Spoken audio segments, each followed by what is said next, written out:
baseball. Good. All right, hang up on yourself. Not the guy, though. Caller 4, that's line 4. Line 4, you're on the air. Line 4 is not paying attention. We'll go to line 5. Hello, line 5. You're on the air, line 5. You're my caller 4. Hi, Mom. Is this guy's mom? How to respect the No. game. Last one. Caller 6. Who is it? Caller 6? No. It's Cole Kmet. Cole. I win again. Man, I win a lot. These guys weren't there, Eddie. I went to the... Hey, it's Maller here. Rapid radios. Walkie-talkies are a beacon in a storm. You've seen, right? You've seen what's happened here, the devastation of recent hurricanes, but you don't need a hurricane.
WBZ FM and HD Boston 98.5, the Sports Hub, a Beasley Media Group station.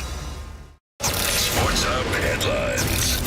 Celtics scored 75 points in the first half last night and had no trouble in Atlanta, beating the Hawks by 30, 123-93. Jason Tatum scored 26 of his 28 points in half number one, and he led 6 Celtics in double figures on a night when Joe Mazzulla didn't have Jaylen Brown. It's a really well-balanced game by him. He found advantages just creating space. He got a couple in transition. He drove. He had a good balance of shooting threes and driving in the first half, and then they started to hit, and then he was just making plays, and then he had 5 assists in the third quarter. So just a well-rounded game by him, just taking what the defense give him and just having an understanding of his environment and then adjusting to that accordingly. Celtics are now 7-1. They're back home to face Team USA head coach Steve Kerr and the Golden State Warriors tomorrow night. The Bruins visit Toronto this evening. Ryan Johnston and Bob Beers have the pregame at 6:30 and the face-off at 7 here on 98.5 The Sports Hub. Yesterday, the Bruins also signed forward Tyler Johnson to a one-year $775,000 contract.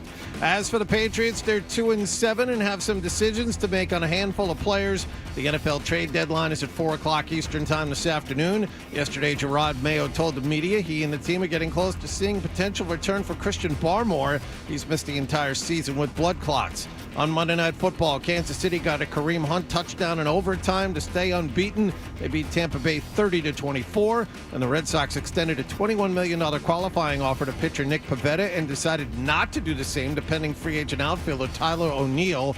Also, the team picked up the 2025 option on the contract of Rob Refsnyder. Sports Hub headlines are brought to you by Rapid Flow Sewer and Drain Cleaning. This season, the last thing you want at your bar or restaurant is a sewer backup on game day. So call 800-286-FLOW or visit rapidflowinc.com. With Rapid Flow, one call solves it all. I'm John Wallach on Boston's Home for Sports, 98.5 The Sports Hub. Your next update at 6:30. Here we go. Boom. I win. Boom. Yeah. It's a buddy. We've got a passion for Boston sports. Get angry. 98.5 The Sports Hub. Fred, hello. Hello. Hello. Mm-hmm. Hello. Hello. Hello. He's naked. He has a sword. Open him up with a football. 98.5. Bruins are back from the West Coast. Coast. Cocaine and hookers. Yes. Is it okay to use this for the radio? Welcome to the show, you sweet bitch.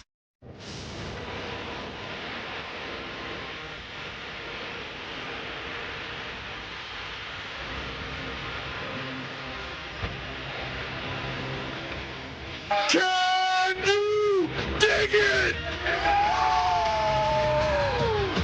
I knew it, you knew it, but they ain't know it.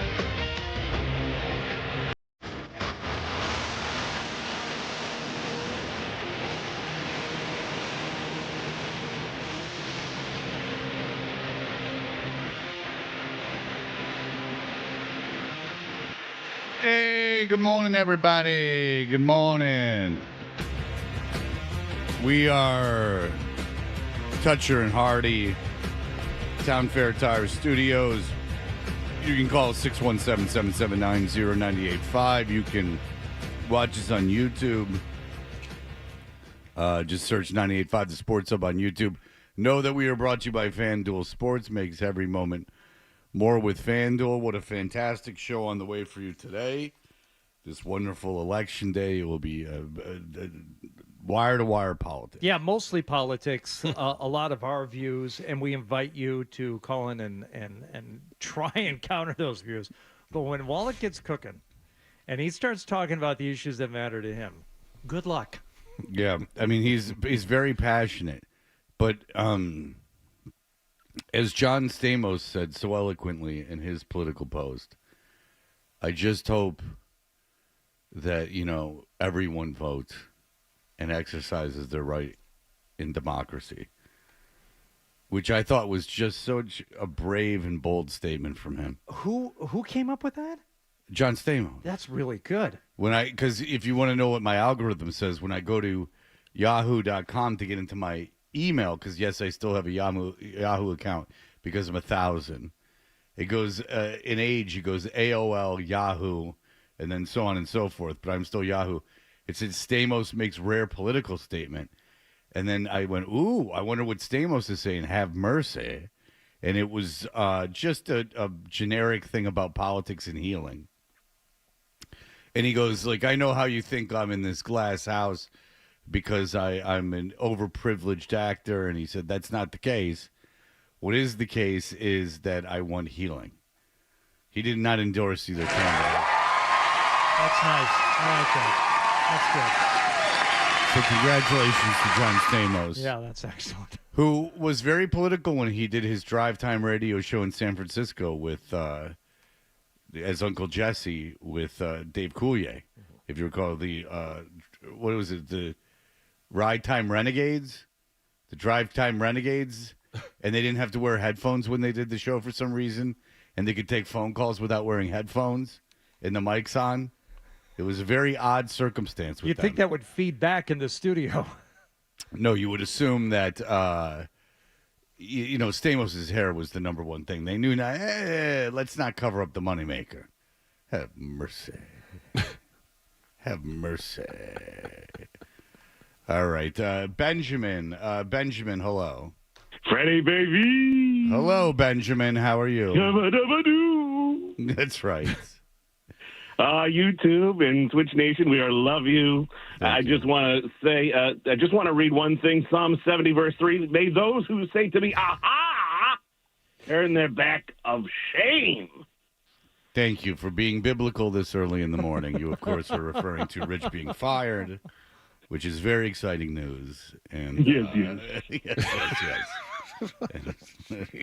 And we all know that that's very fun for me. Dan, go ahead. I have a question for Hardy. So I've determined that you're a house cuck, and because you hire men to come over to work on your house, and you like to watch. Do you clean up after they do their work? After myself, yes. Once they finish, I too finish, and then there's a little bit of cleanup to do. Aha! Yeah. But do you like do you consider that's actually a good term, like a house cuck? Yeah. Like, because your house would be your mate, and you let other guys work on your house, which is what you like to do, and you like to sit in the corner and kind of watch. Well, what I would really like is to be able to do it, myself. And I think a true cuck probably does not derive pleasure from that anymore. No. They simply can't. Oh no, I would guess that a cuck is just likes to be humiliated, or likes, I don't know really what the thing is, because honestly I'm not a cuckold. I don't get it, but I would imagine that just because I think that maybe that inspires them to want to have sex with their mate. Okay, how about this? A cuck does not feel jealous or even enraged at the inability to do something. He actually wants to have someone else come in and do it. To me, I feel a bit of shame and failure when I am unable to do a job myself. And what I'm watching for is that next time, perhaps I won't have to hire this person. Have you had people in that you've had work on your house reach out to you in the trades, reach out to you and talk to you? Like, since you've been very open on the air about your condition, have people that have worked on your house reached out and said, like, I've seen you do this?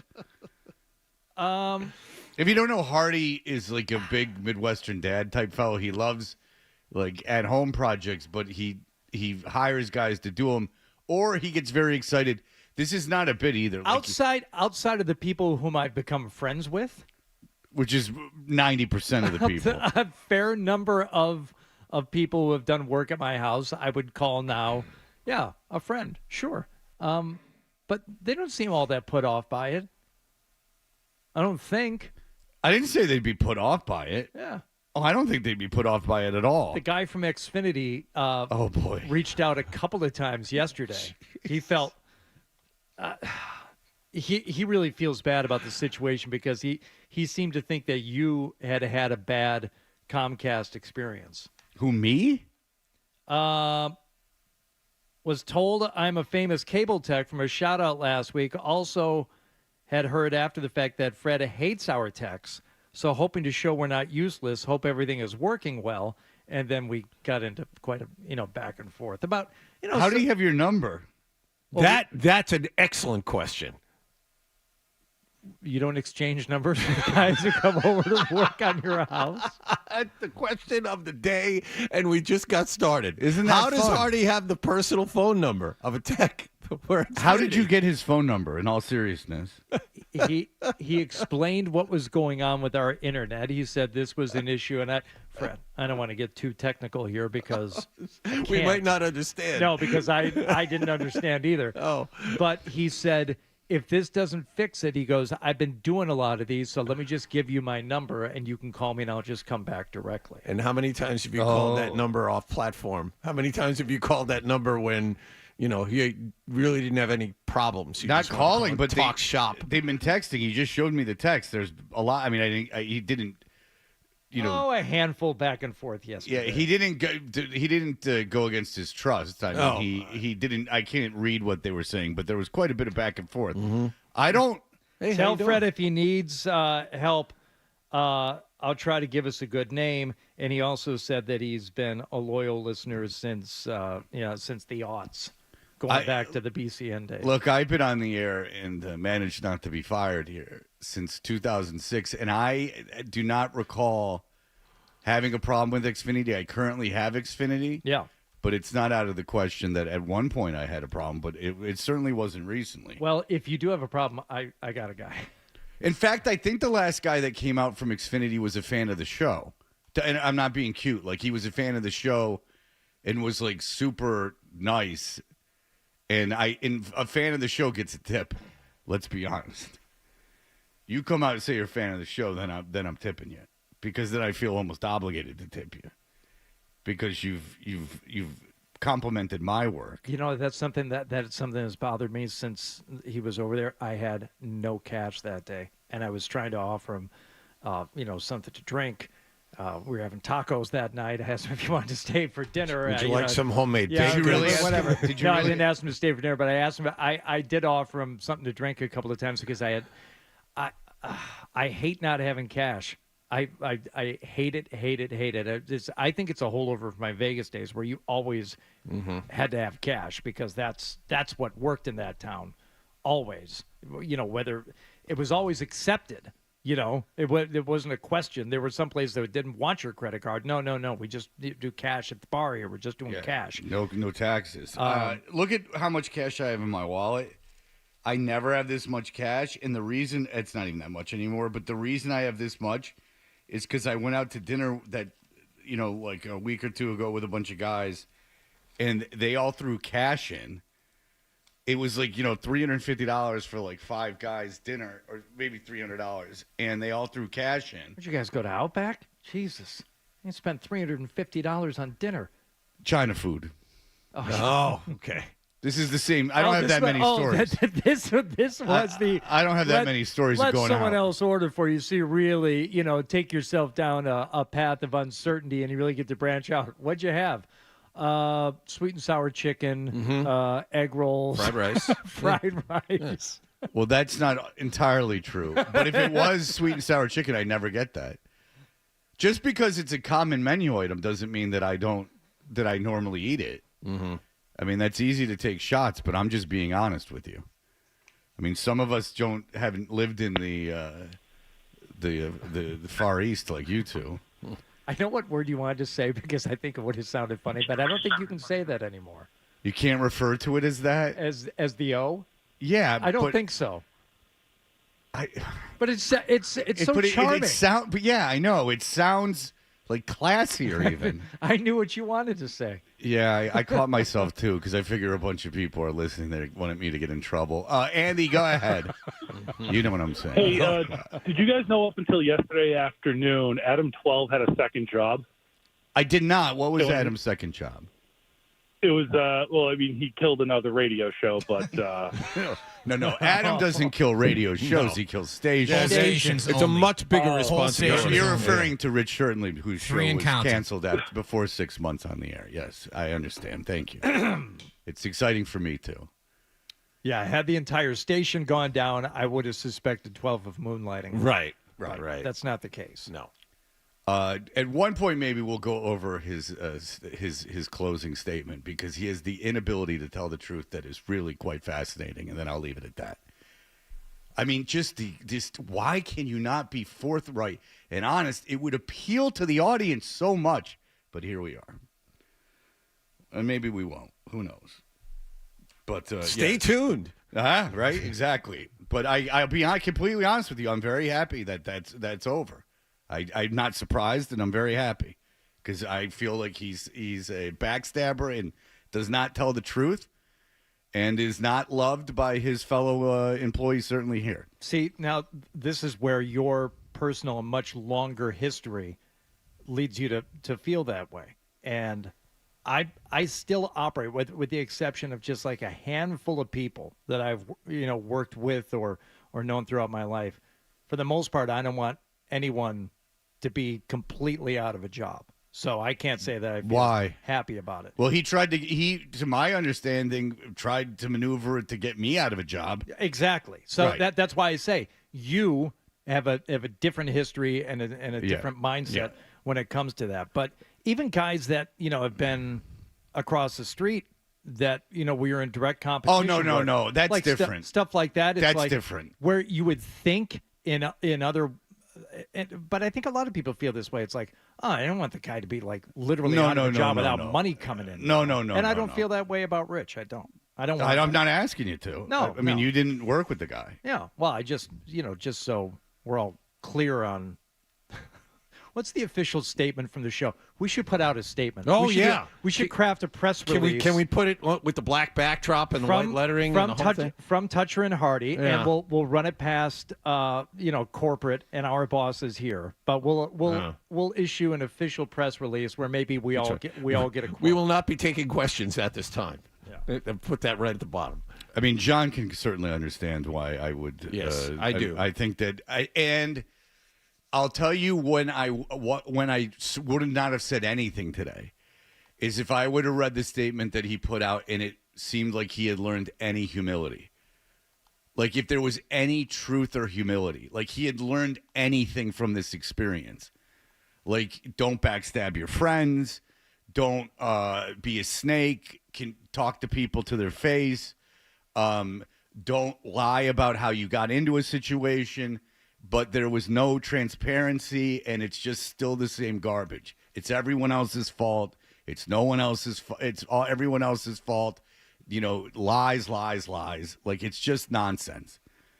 And then I can't imagine he gets another job in the market, so I'll never talk about him again. So this is, and I'm not countering anything you're saying, Fred, but it is a remarkably short amount of time that show was on the air. Now, whether or not you think the station or the company had to do it, whether it was part of larger cuts, he was tanking the station.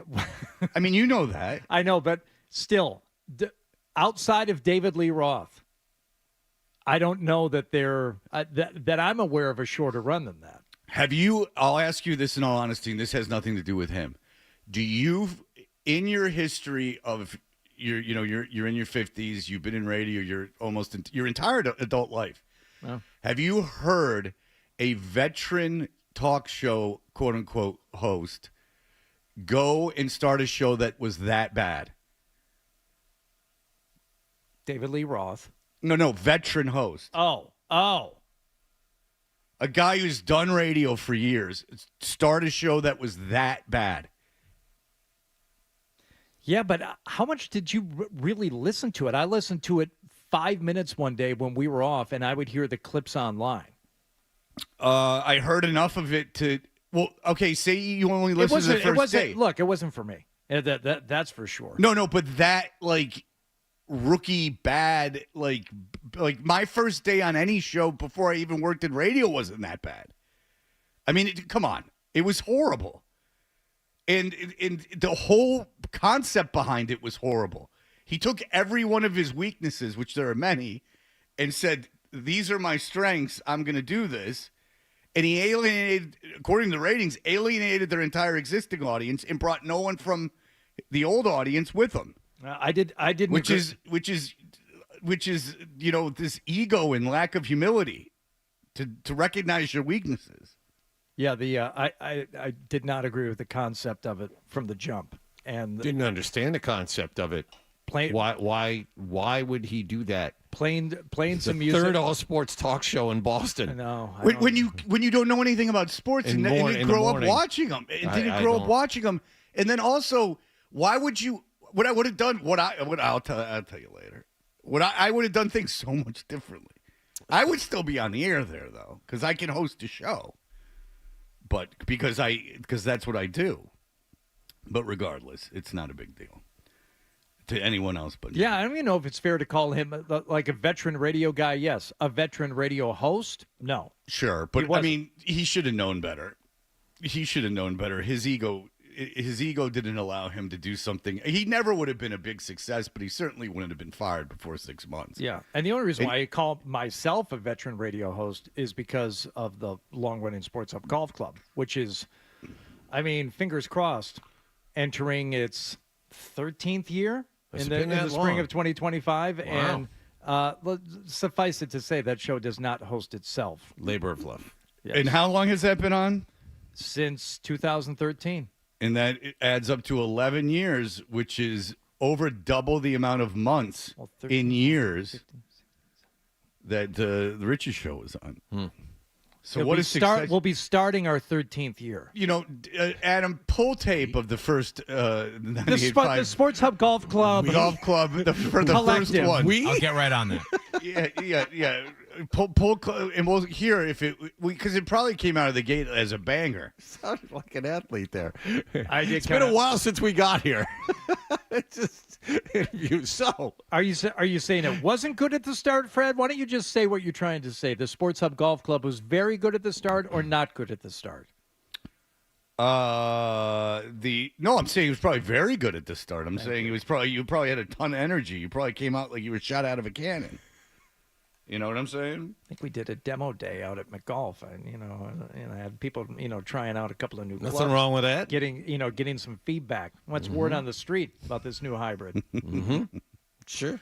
You think I'm joking? I went and got audio for that, and at the times I believe it was on at 6 a.m. and not 7 a.m. He was the stunt guy. 98.5 The Golf Club. Okay. He was the original stunt guy. He was the Tom Green of golf. All right, listen, we have to come back. So much happened last evening. We will talk about it all in just a moment.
Hardy on the Sports Hub.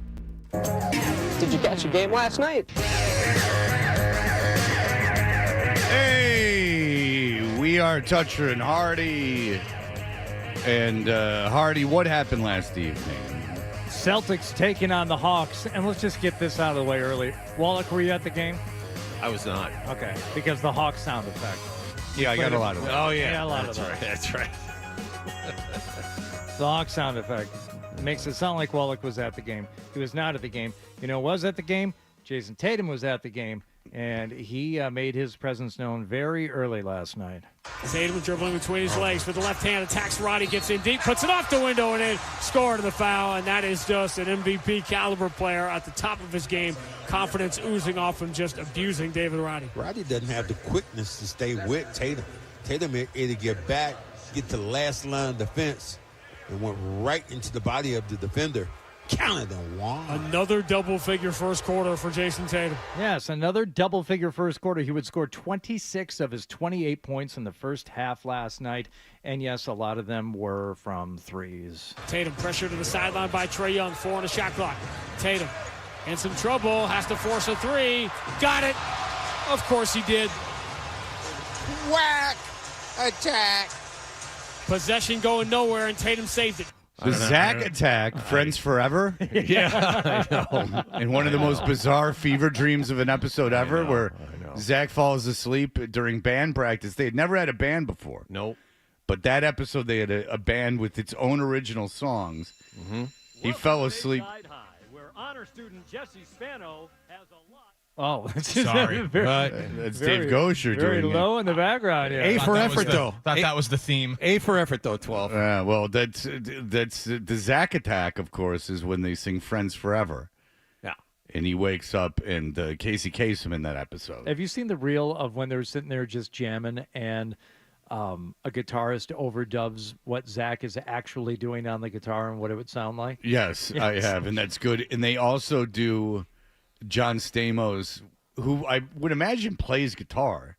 Him and Bob Saget serenading one of the girls on Full House, and they do what John Stamos guitar would sound like. Oh. And it's almost funnier because I think he's playing actual chords, but he's not doing them in like the proper progression. Oh. So it sounds just off. Like Zach is obviously not like playing guitar in real life.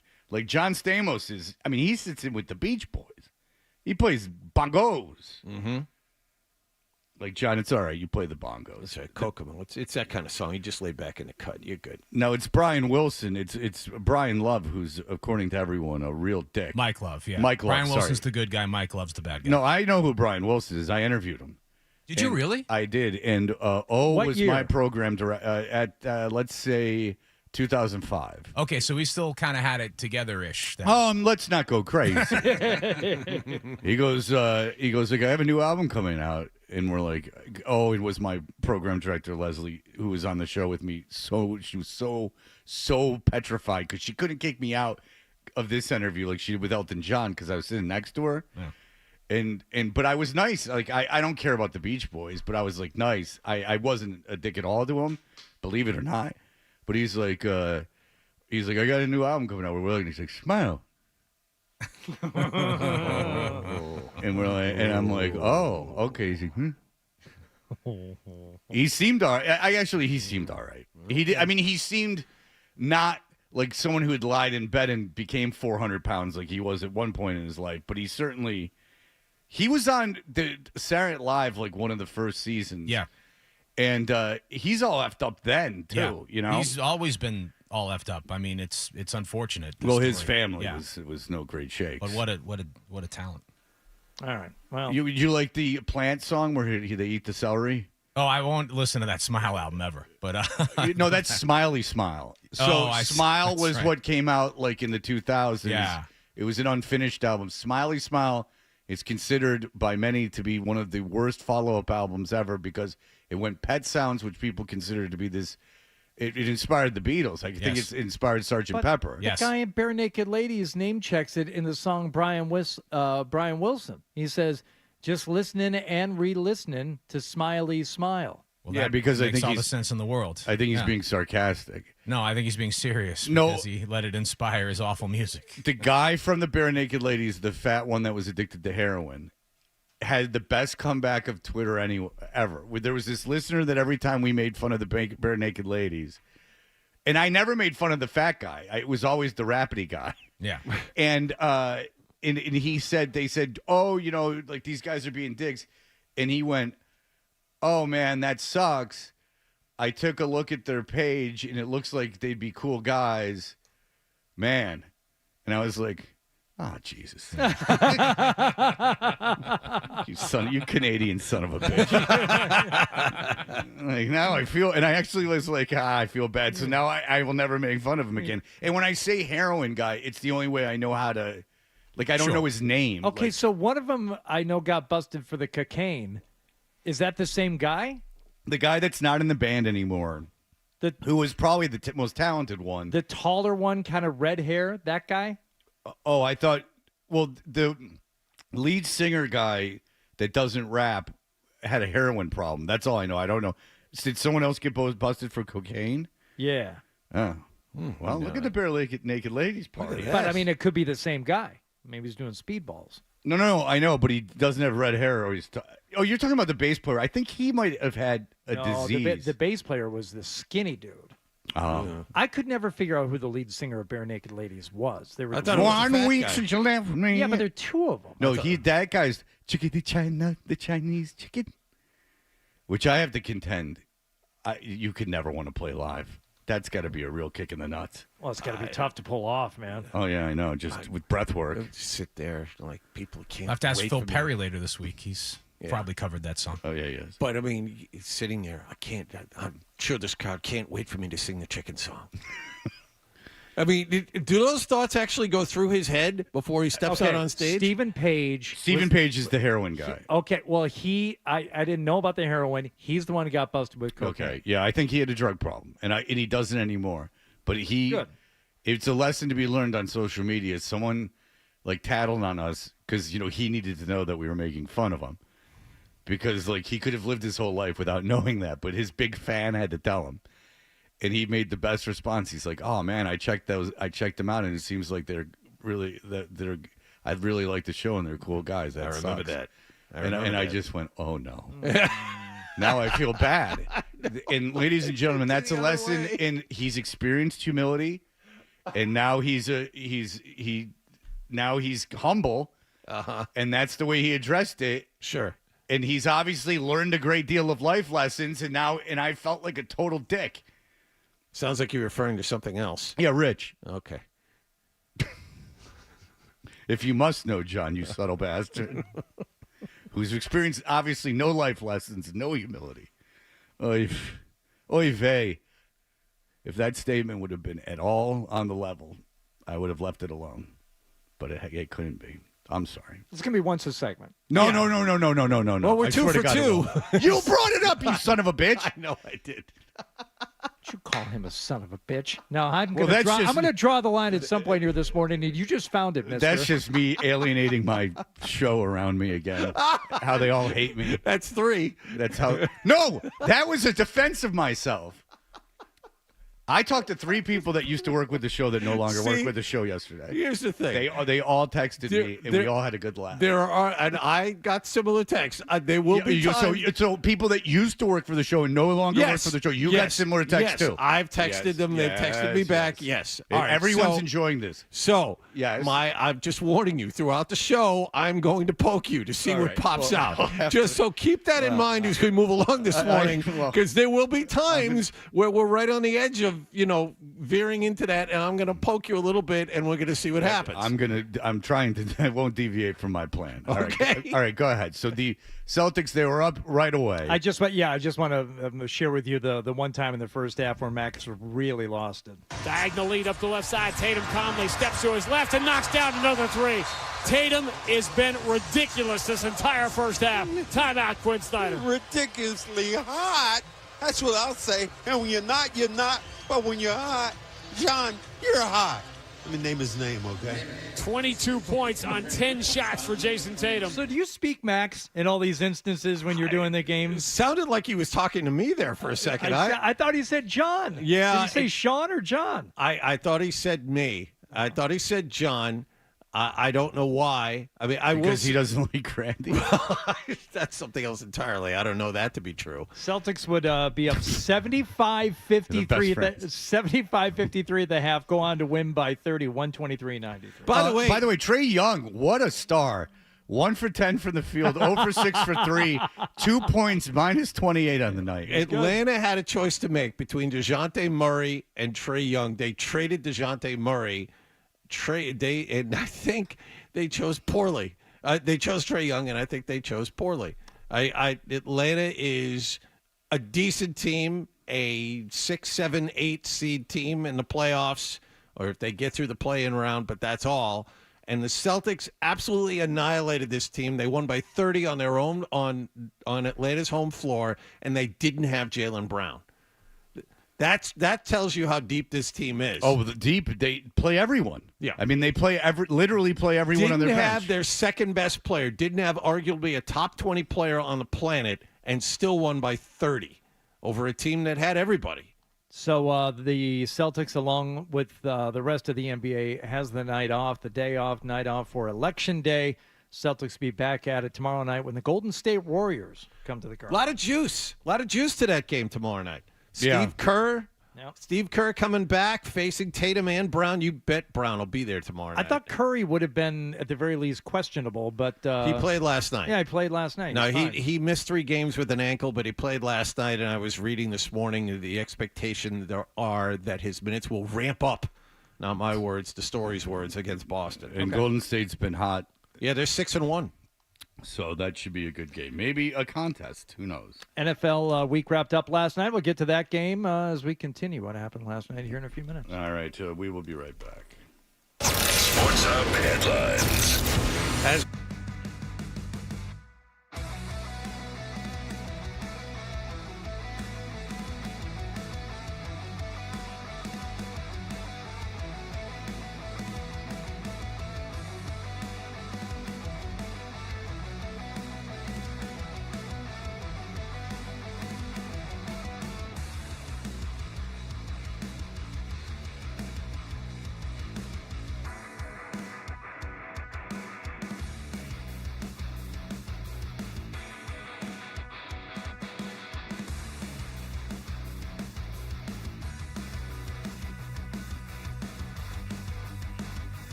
called rising and grinding. Start your Got day. your finger on the pulse, Fred. Begin your Seldom right and never wrong. right here.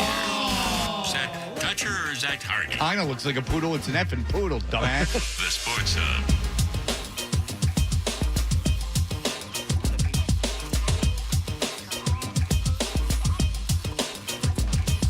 98.5, the Sports Hub. We're Toucher and Hardy, brought to you by FanDuel Sportsbook. Make every moment more with FanDuel. What's going on, Hardy? This sounds like something from the King of New York soundtrack.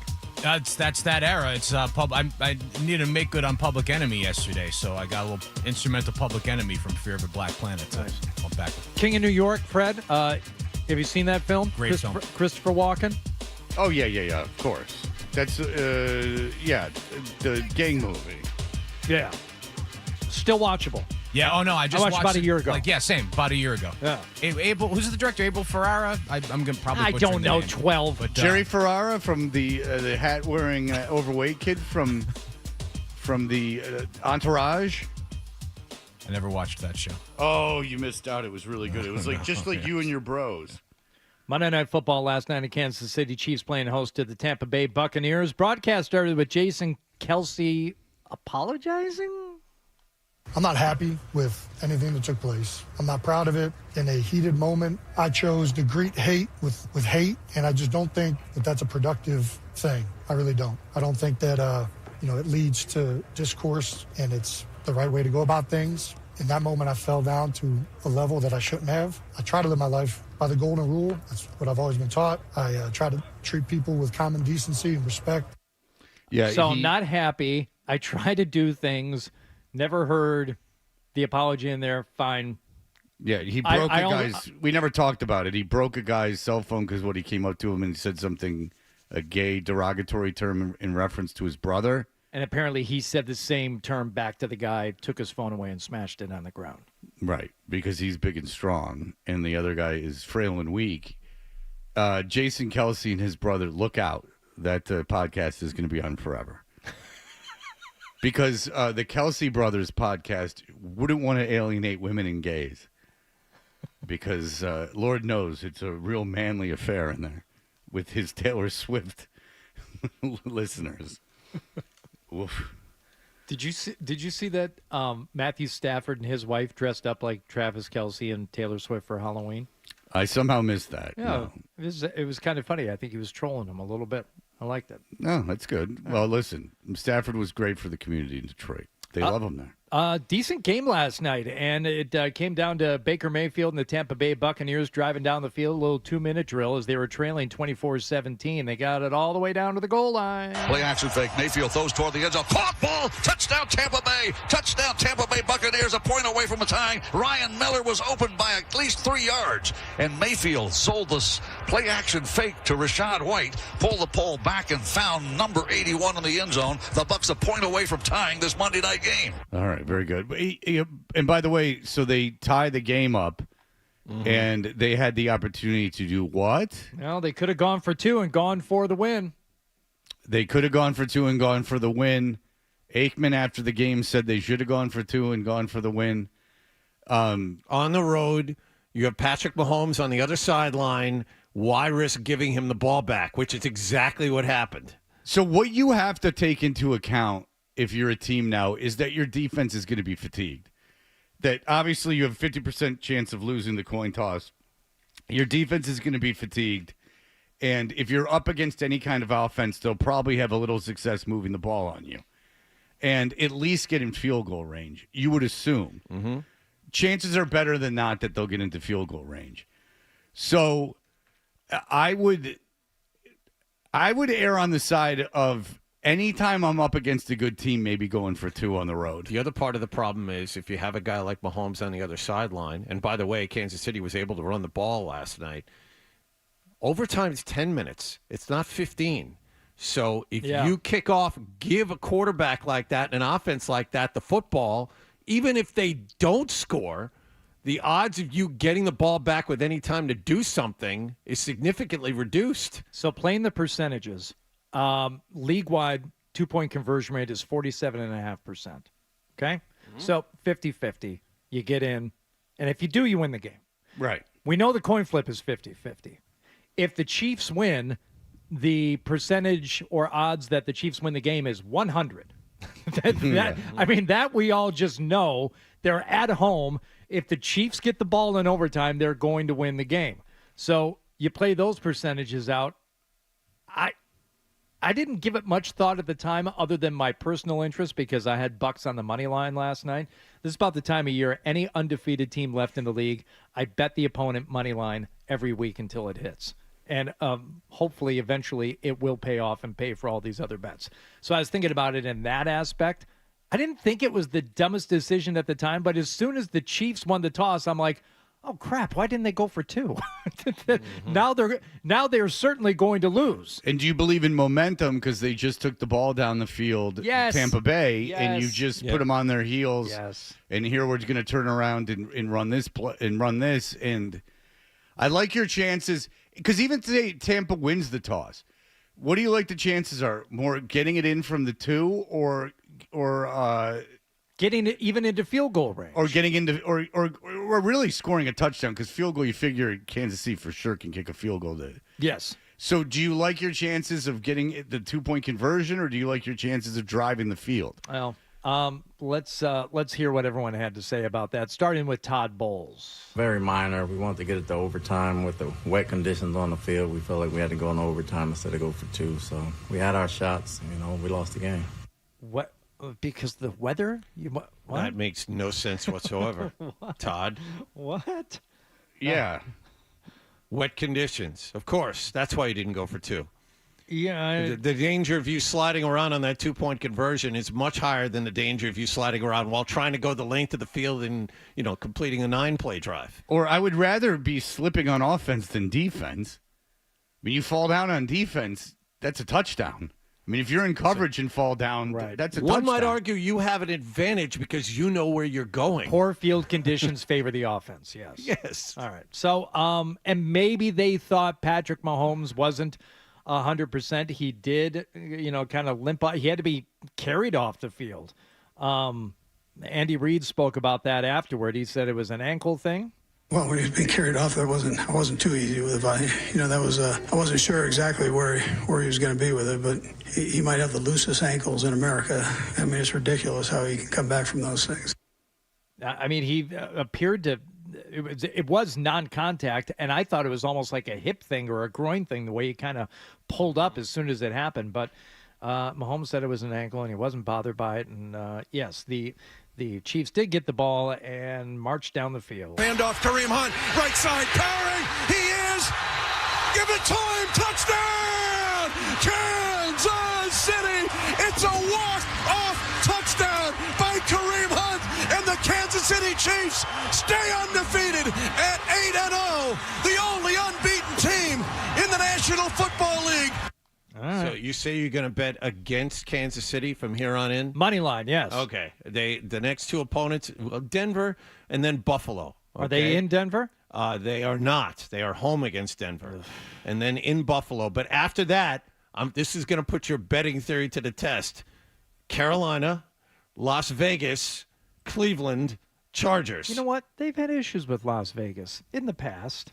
Okay. Every once in a while, Las Vegas can scare them a little bit. Okay. Plus, he wants them to It's hit. the day after Raiders Thanksgiving. Day after Thanksgiving, a Friday afternoon. He wants them to hit on a long shot if he's going to just keep betting that money line and losing. I mean, Thank he you. needs him to. He doesn't need him to be Buffalo. Thank you. Buffalo lose to be, Buffalo. Yeah, Buffalo would be what? At Buffalo, At Buffalo will be Buffalo. a favorite. At Buffalo. So the money line, you'll be losing money on the money line. Yeah, that's no good. Yeah, you don't want that one to be the game that you win. You want them to. You want that Panthers or Raiders game. Last night was only plus 300, I think, for a 9.5-point spread in Kansas City. I'm like, I'll take it. It would have been nice. Came real close, but Get it before Mahomes finally has that injury that knocks him out.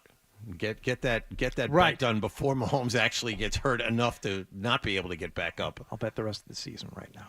All right. We will be back in just a moment. Who is going to get fired? It is a mystery for the ages. What football coaches? We will have that for you.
Up headlines.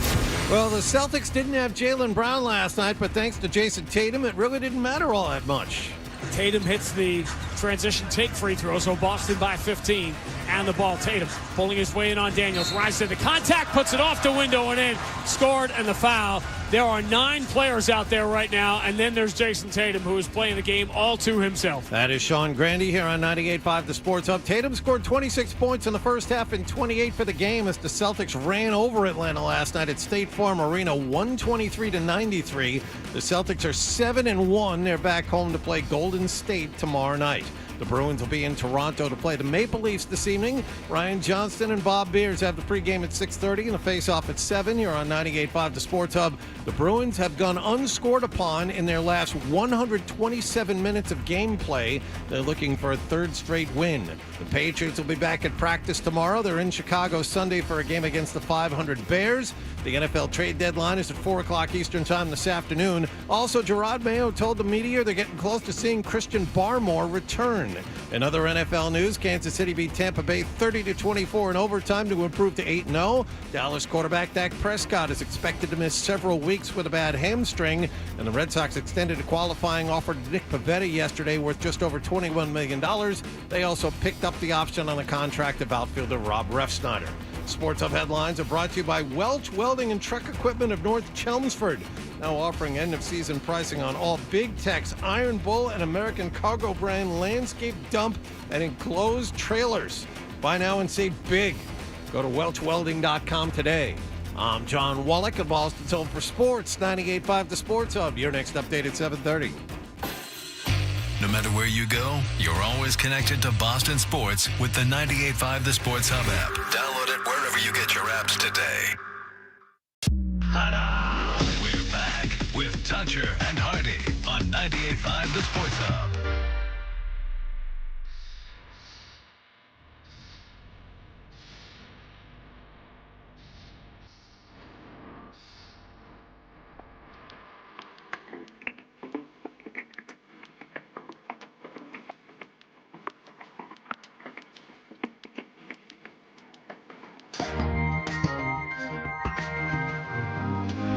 I never meant to make your mama cry.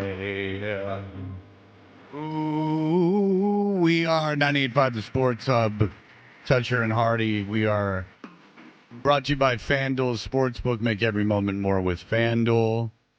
And we've already heard today that someone called Hardy what do they call you? Like a home improvement cuck. A house cuck.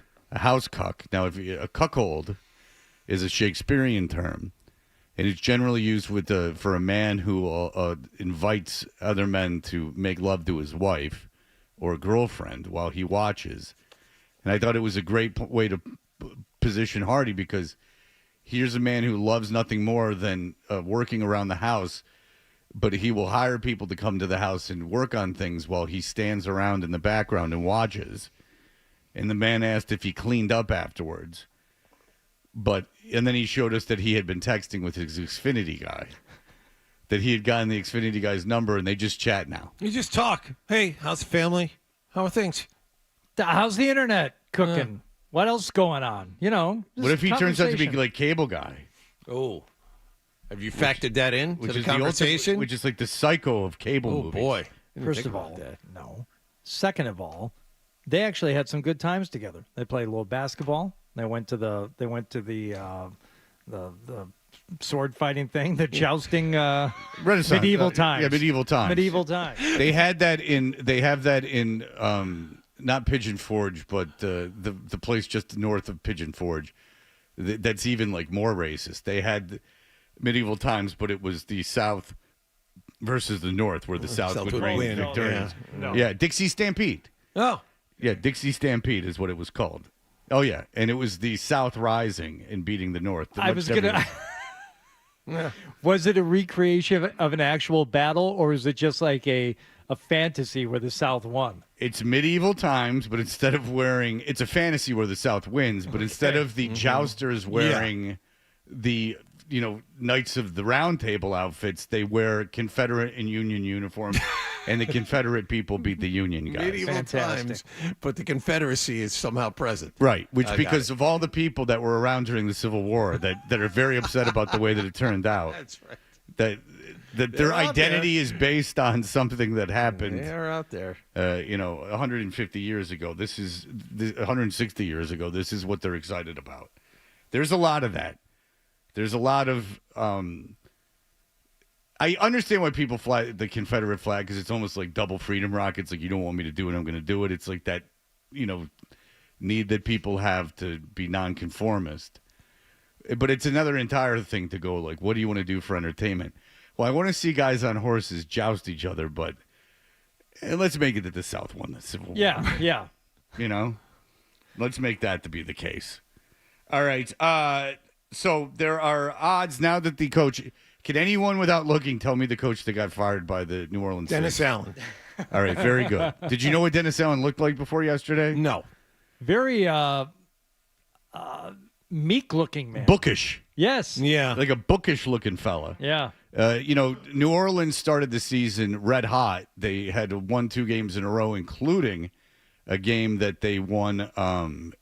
Who they beat? They beat the Cowboys 44-19. Yeah, they scored 40 points in each of their first 2 games. They won both, and then they've lost their last 7. Right, and so including a loss to Carolina on Sunday. Yeah, and Derek Carr is getting into it, with Michael Thomas, who's saying all these bad things about Derek Carr, and he's going to have to react to that. And it's falling apart there in New Orleans. They weren't supposed to be good, but this guy's not much of a coach.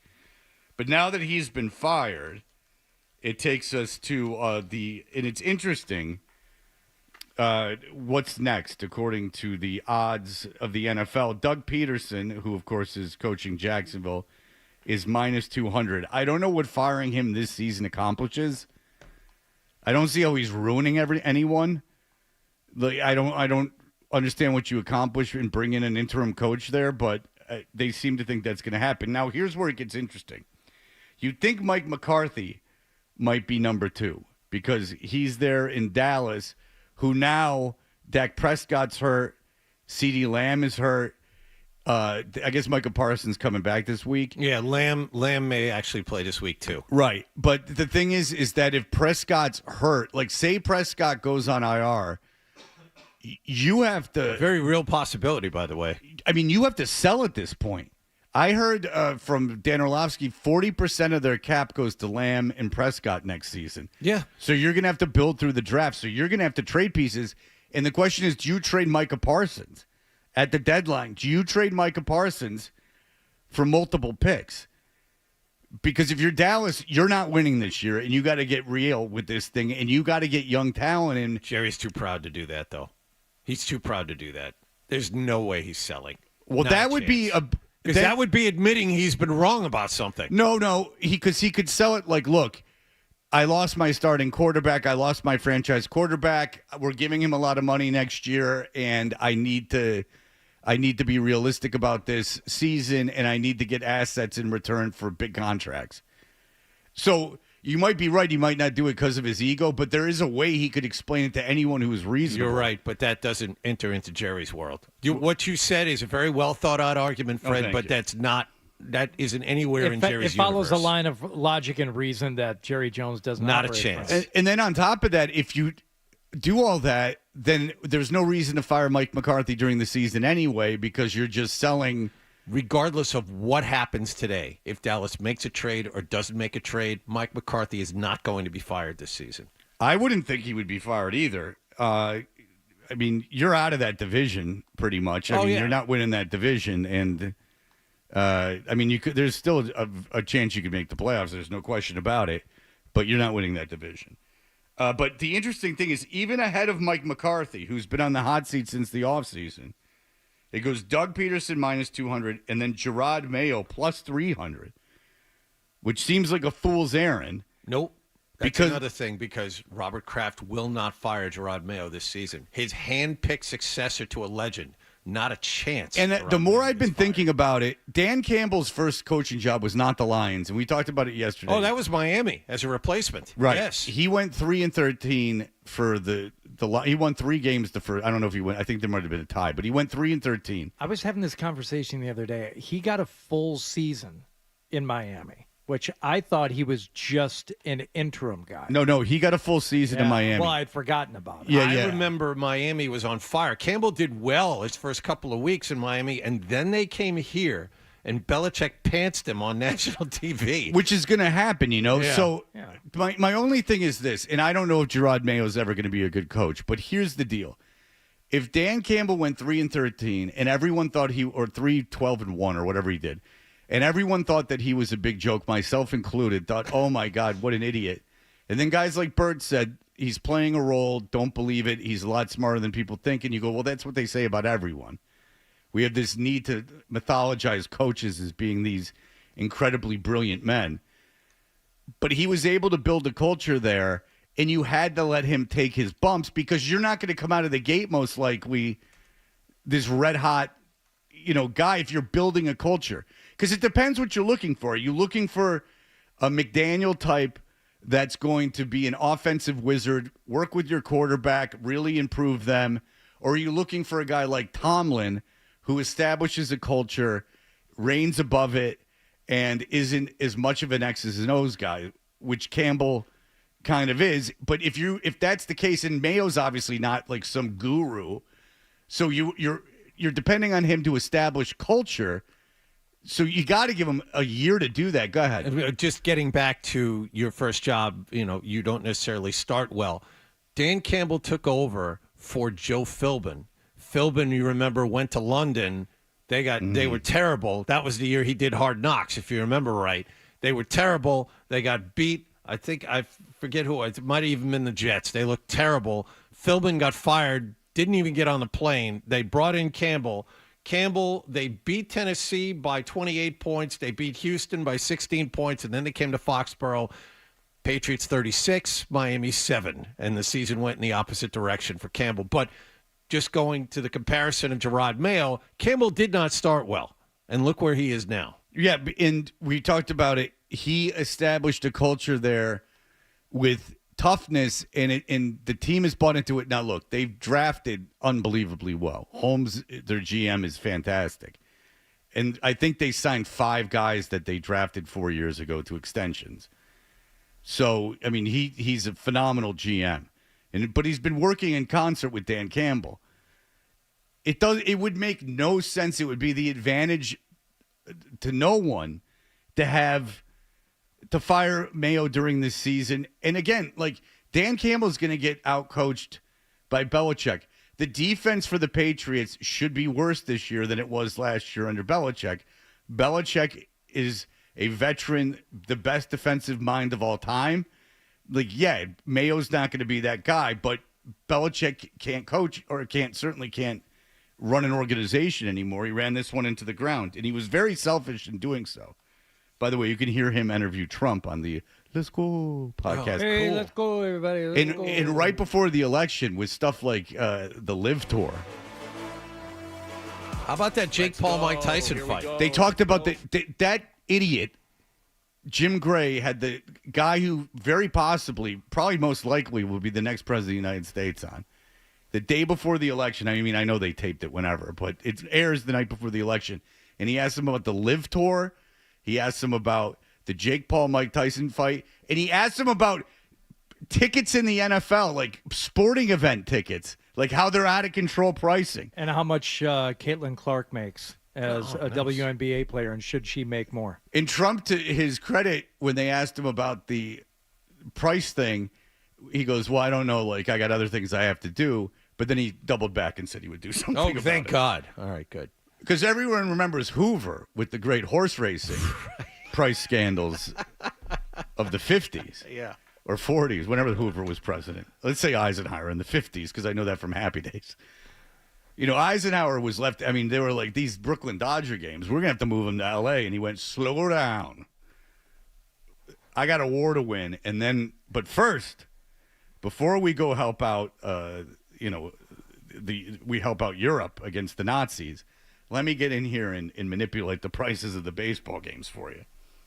But it is funny because at first Trump was like, yeah, like I got other things to worry about. And then like a little time went on, and then he came back and went, "Oh no, I'll fix it." Yeah. Wait, I just had an idea. Yeah, I just had an epiphany. I've thought a lot about it. Brian Daboll is after Mike McCarthy at plus 700. Oh boy, I hope they fire Daboll so the Jets can just scoop him up. Shane Steichen is next. That's the sneaky pick, the Colts head coach. I think they've overperformed. Matt Eberflus, I don't know why the Bears would fire him. Todd Bowles isn't getting fired. Kevin Stefanski and Mike McDaniel. Cleveland has spun into a ditch this year. Yeah, I just no good coach should want to work for that organization. Yeah. It's a terrible organization.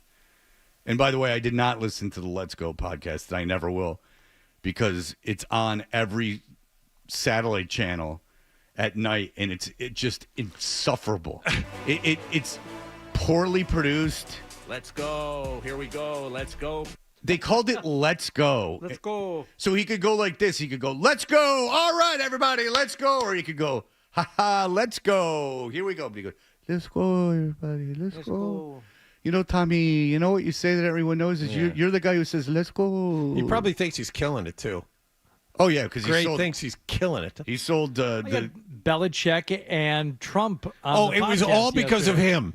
I'm sure he made the phone calls to make that happen. Yeah, he was the anchor last night. There was a big show. Jim Gray has been Mr. Right Place, Right Time for a long time. I will tell you this. I don't know if I've ever told you this. So Gary Shandling, there's like the Tao of Shandling. It's a book that turned into a documentary, but Judd Apatow put it together. Mm-hmm. Judd Apatow went through all of like Gary Shandling's, who's a great comic mind, obviously.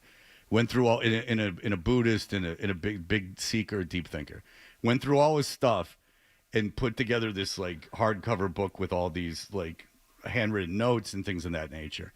And like the centerfold of the book, like in the middle, is a picture of Gary would have these basketball games where people would come out and like all these celebrities would play. And who is in that basketball photo? Oh, Jim Gray's there. Jim Gray. Jim Gray somehow weaseled his way. He's just there. He's always there. Into something I would have wanted to go to. Everybody, here we go. Like if I got invited to a Gary Shandling basketball game, I'd like pee myself. I'd be like almost too nervous to go. And then I would have seen Jim Gray there, and I would have gone, "Ew, it's ruined."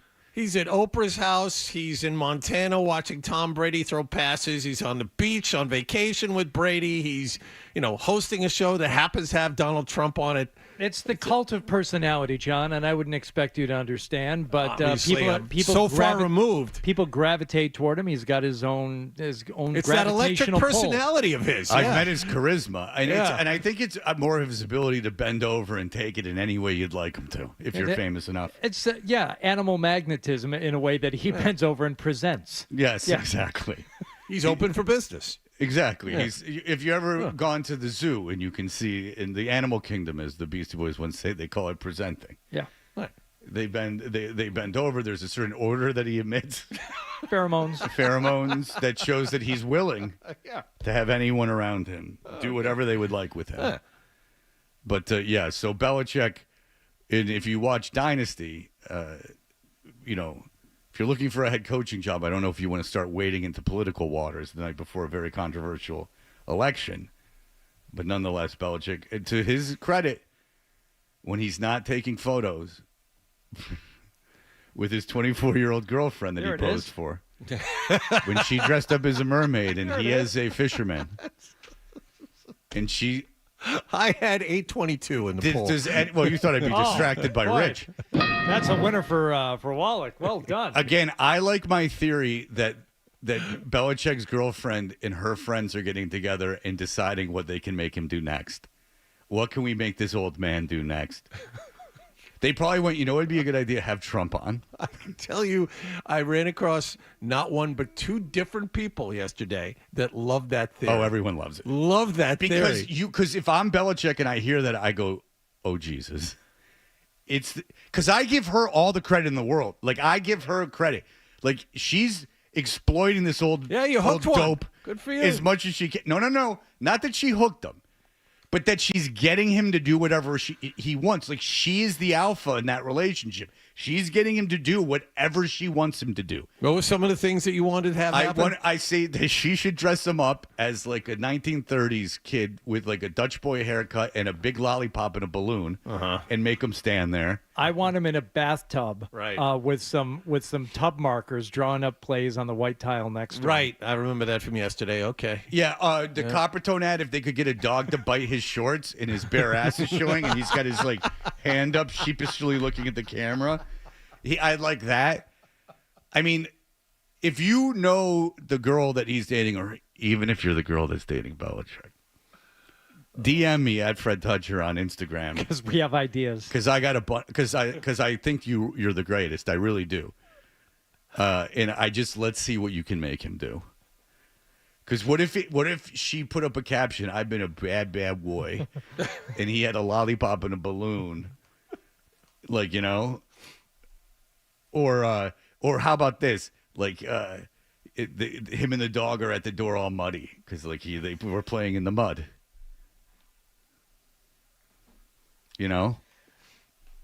Put him on Santa's lap. Oh, that'd be Put him on Santa's lap. Have there be a wet stain on Santa's lap. Yeah, and Santa like covering his mouth like, oh, in embarrassment, and Bill shrugging. Like, I peed him. Hey, Bill, you know what I'm going to get this stupid prick to do? I'm going to have him buy me all these things, but on top of that, I'm really going to humiliate him. Why? Because I can. Because I've thought about it, and this is gross. And now it's just time to start it psychologically exploiting him. I'm a big, tough leader of men. It's the philosophy of manipulation. Yeah, I mean, us psychopaths have to stick together. Like, here's this proud leader of men.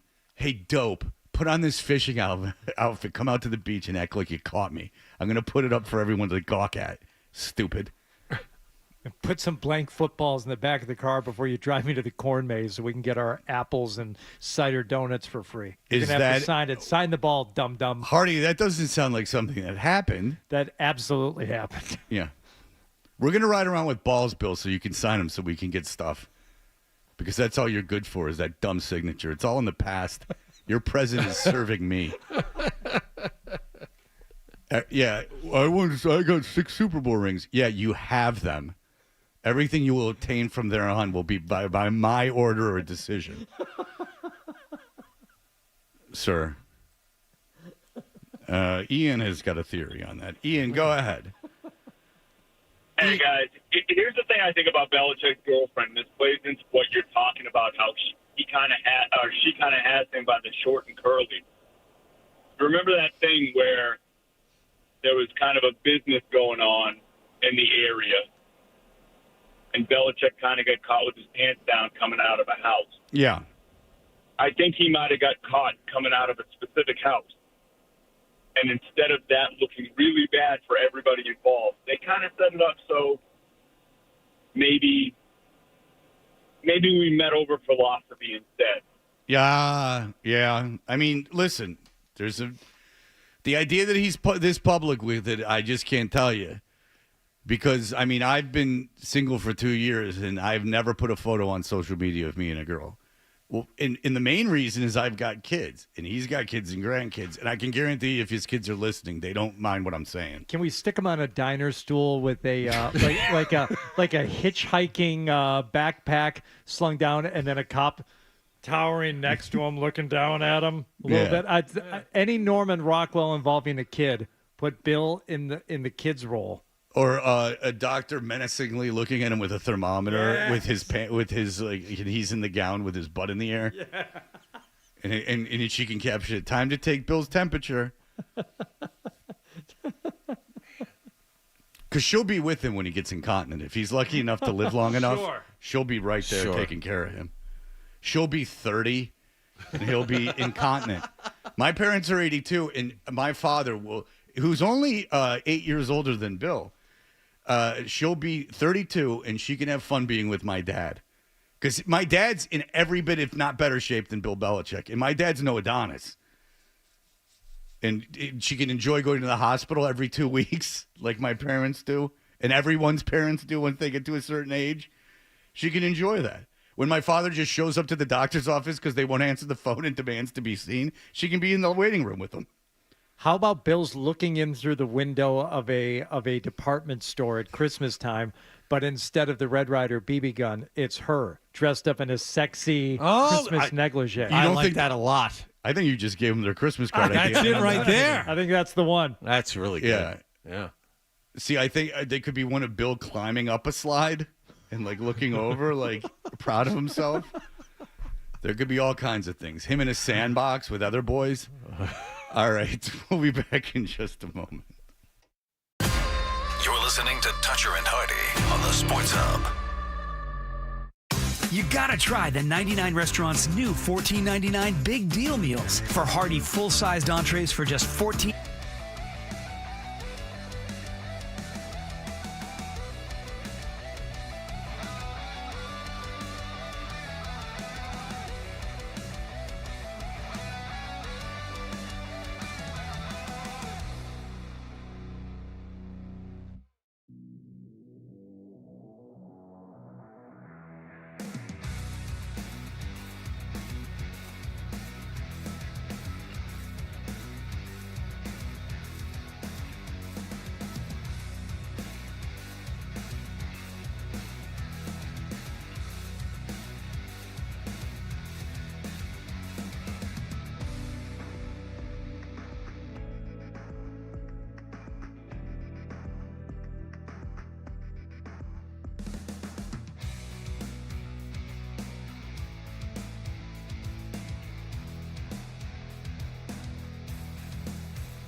Just tell us. Dutcher and Hardy on 98.5 The Sports Hub. Our maturity as a team as far as game management still needs to grow. We're winning games, though, now, and you don't give up goals, and your goaltenders play as well as we did. It's a good step. We're heading in the right direction. November's been much better than October.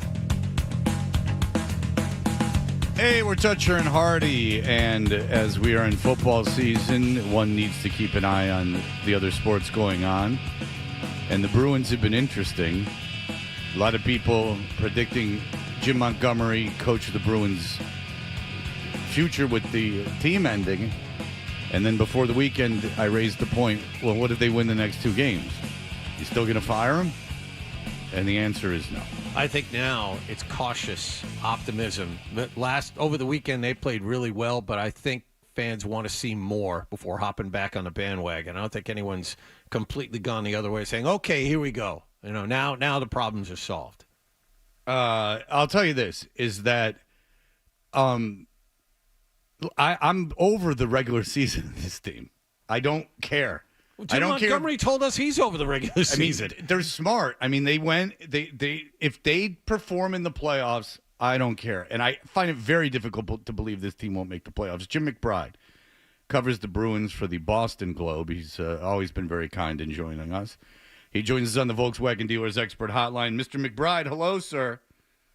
Good morning, Fred. If I could slip back into football for 1 second, your last segment brought back a memory of Dan Campbell and probably his best moment as the Dolphins coach when they upset the Patriots in the recording stopped. Hey. Sorry, go ahead. I'm sorry, go ahead.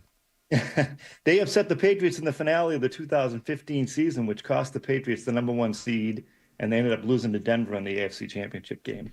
And I remember seeing Dan Campbell in the tunnel after that game, and he was as pumped up as any human I've ever seen. I thought he was going to kill everyone he saw. All right, well, you covered the football and the Patriots for a very long time. I mean, what do you make of Vegas having Mayo being, with not even like super long odds, being the second to the next coach fired? I can't believe that, because there's no way Robert Kraft is firing Gerard Mayo after 1 season. I mean, unless the wheels completely come off the last half of the season, you've got to give the guy more rope than 8 games. Right. I mean, the team is not built to win. I mean, and as long as May, they don't destroy May, or it would really take Mayo doing something wrong, like wrong, like unequivocally wrong, like a moral violation, a legal violation. Like, I don't know really what he could do. Even if they lose out, I don't know how you could fire him, because you knew they weren't going to win probably 5 games this year, And so I don't know why you would fire him, because the expectations were so low.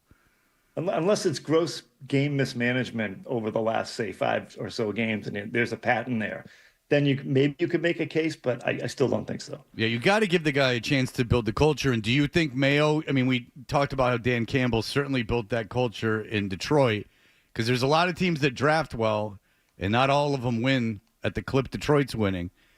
They just went to Green Bay. And the reason I keep mentioning is they just went to Green Bay and won in the weather, which was the big knock on Goff and that team, is that would they be able to do that? They're an indoor team, and they showed that they could. Do you think that Mayo has the ability to build that kind of culture? Because he's certainly not like a guru. You know what I'm saying? Yeah, I do, because he's kind of a player's coach, and he did learn under Bill, so he's still taking some of that, but putting his own stamp on it. So I think he's a leader. He was always a leader in that clubhouse, and I think that he's a guy that can, take a kind of a mosaic of everything he's learned from the Belichick era, the business era, being an assistant coach. I think that, he's a player's guy. I think he'll build that culture. And if they draft better than they have in the last, 5 or 6 years, he has a chance to turn that around for sure. Okay, so let's bring this back to the Bruins. Jim Montgomery is, he doesn't have a contract past this year. He was hard on Marchand at the end of a game a few games ago and visibly calling him out. Then they've won 2 in a row. The last game they benched Pasternak. He benched Pasternak for the 3rd period. Why did he bench Pasternak, and what are your feelings on taking that kind of action? Yeah, I was very surprised. I mean, it goes back to a bad turnover by Pasta at the end of the 2nd period when he gave the I think it was Yanni Gorda, a pretty good chance to score. And, I was surprised because I didn't think Pasta had been playing that bad, to be honest with you. He had 7 shots on net over the first 40 minutes. Now, they weren't, grade A chances, but he was still creating.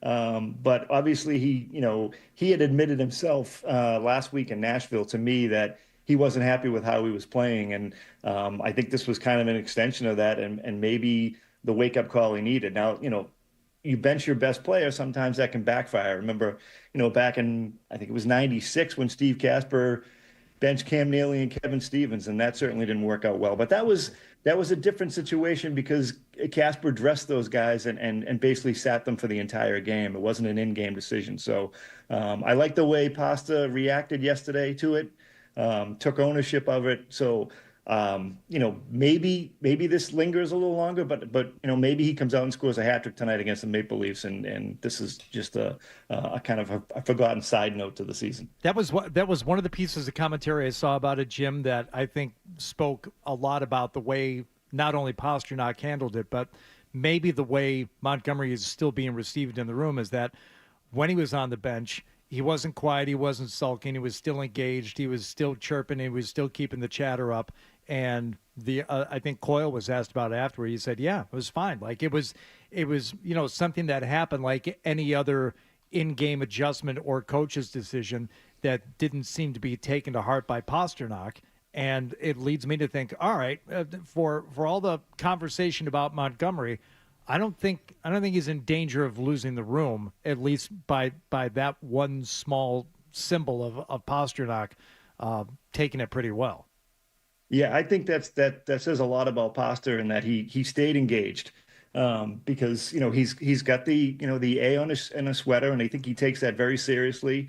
And if he kind of moped on the bench, it might have been a different feeling, but it was just another indication that the leadership on this team truly are leaders. Because if it went the other way, then that would have been bad. The locker room could have been lost. But I think Pasta did a great job in showing that. It's more about the B than it is about him. So, I think they can build on that. Jim, they just posted back-to-back shutouts over the weekend, but I realize you as a cynical, hardened, battle-tested writer are not sold that this team has turned the corner. What is it going to take for you to feel that way? Yeah, I think, a continuation of what they did over the weekend. I mean, I thought the defense played really well. They got, great efforts from Swayman and Korpisalo. I thought it was big for Korpisalo to have that shutout because, I think a lot of people looked at him as like, all right, well, we have a game to give away. Let's put Eunice in net. And he came up big in that game. And it was on the heels of the 8-2 loss in Carolina, which was frankly embarrassing. So that was big. And I think that they just need to keep going hard to the net. I sound like a coach when I say that, but when they do that, they have a lot of success and they get chances. And in Carolina, they were not going to the net, and they did the last 2 games. And they only scored 4 goals total, but they had a lot more chances than they've had in probably the previous handful of games. So going hard to the net, being in front of the net is such a big thing, and it's such a cliche, but it's so true. All right. So what do you think about this team we've talked to about with Montgomery? And he seems to be like focused on the playoffs. Do you think this team as constructed is built for the playoffs? Yeah, I still think there's a lot of good pieces. They still have a lot, a very good first line, they get a very good fourth line. They've got great defense, and they've got Jeremy Swayman. So that gives you a chance. They've got to find some secondary scoring from that second and third line. And whether Tyler Johnson comes in and provides that boost, I know a lot of people have been looking to him. I'm not sure. I'm not even sure where he fits in the lineup right now. Maybe he takes Morgan Geeky's spot for a little bit. Maybe he takes Matt Poitras' spot for a little bit. But I think that there's too much talent on this team to count them out. And if recent results show that they're heading in the right direction, and they've got the Maple Leafs tonight, which has always been a cure for what ails the Bruins. All right. Well, listen, Jim McBride, we always appreciate the time as the Bruins are an interesting story early this season. We appreciate it. Thank you so much, sir. Thanks, guys. Thanks, Jim. All right. Thank you, Jim. When we come back, it is, of course, Election Day, and that means that there are elections outside of our own back door or national. There's elections you might not be aware about going on as we speak, and we will visit some of those. But first, here are the headlines. Sports Hub headline.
goes Hardy.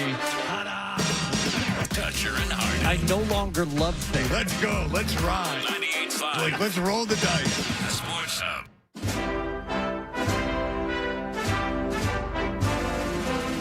Hey, we're Toucher and Hardy. Brought to you by FanDuel Sportsbook. Make every moment more with FanDuel. You know, today, if you didn't know, is the election. You might not know in Massachusetts because I have a feeling that if you're in Pennsylvania, Arizona, Michigan, or Wisconsin, you're quite aware that today is the election. The vote in Massachusetts for the national affair is not so much importance. I figure that there's a good chance Kamala Harris wins Massachusetts. I don't mean to go crazy.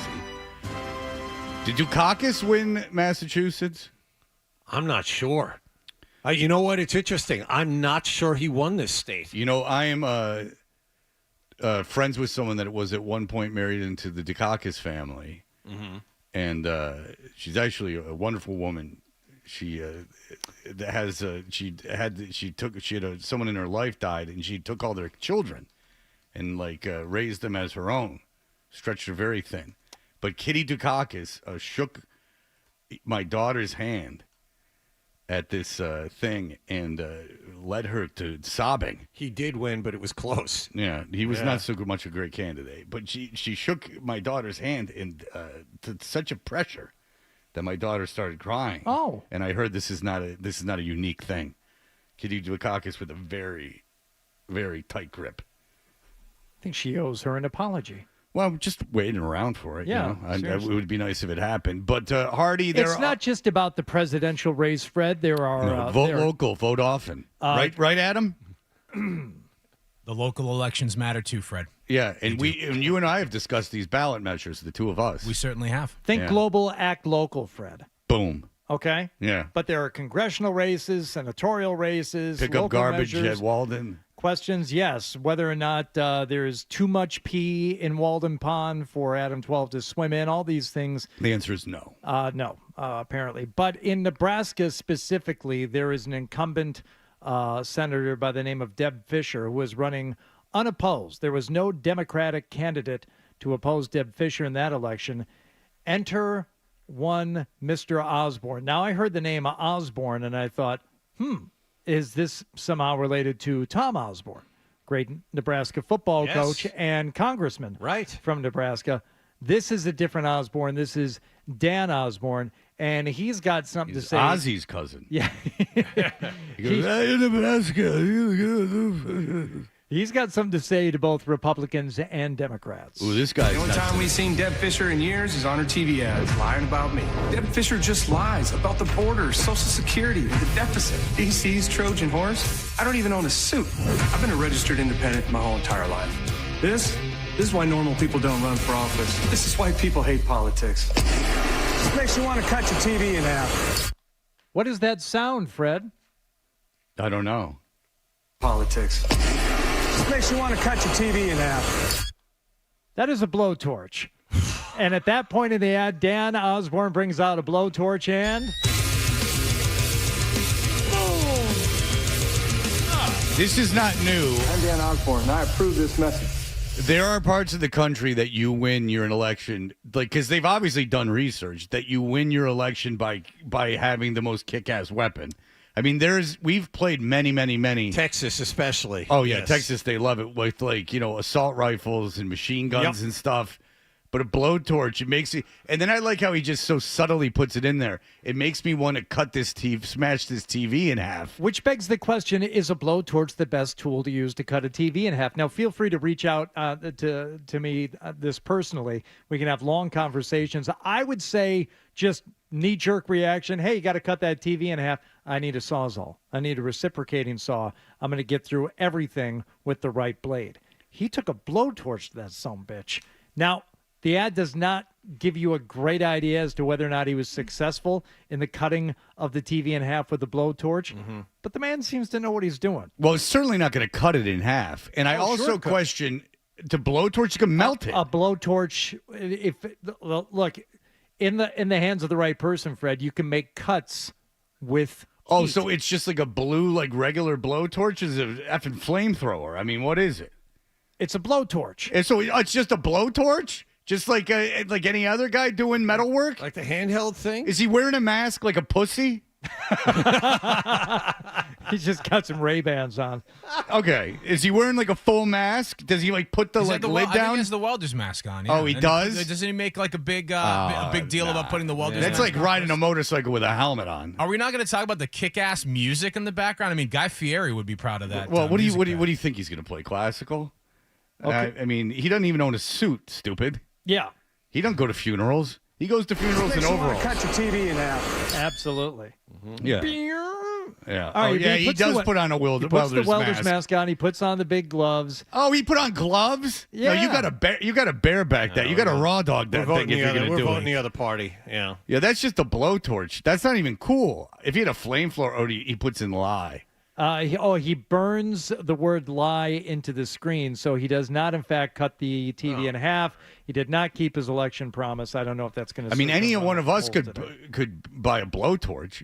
I mean, that's not cool. I thought for a second you meant flamethrower. I thought it was a weapon. That's not even a gun. I don't like that guy. I don't trust him.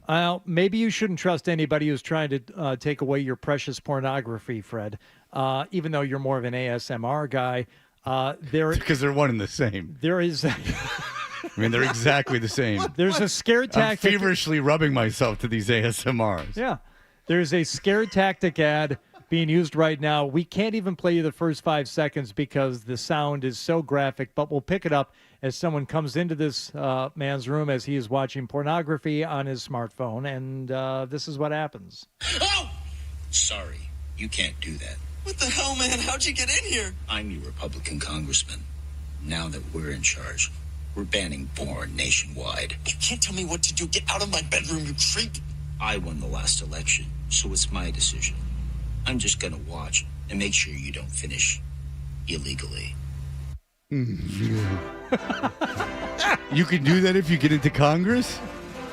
You can just walk into anyone's room and watch?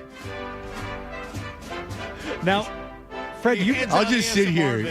Don't keep going. Whoopsies. Do you know who Maitland Ward is? I do. She was the tall red-headed woman on the college years of Boy Meets World. She was roommates with Joey Lawrence's brother and Will Friedle. Okay. Well, she is an adult film actress. Yeah, I've corresponded with her back many, many years ago. She would listen to the show and we would correspond, but that ended. Oh, well, she's got a lot to say on this issue as well. Everybody vote. You're hearing it straight from a porn star. Vote. But what's so funny? Look, this isn't just some jabroni telling you to vote.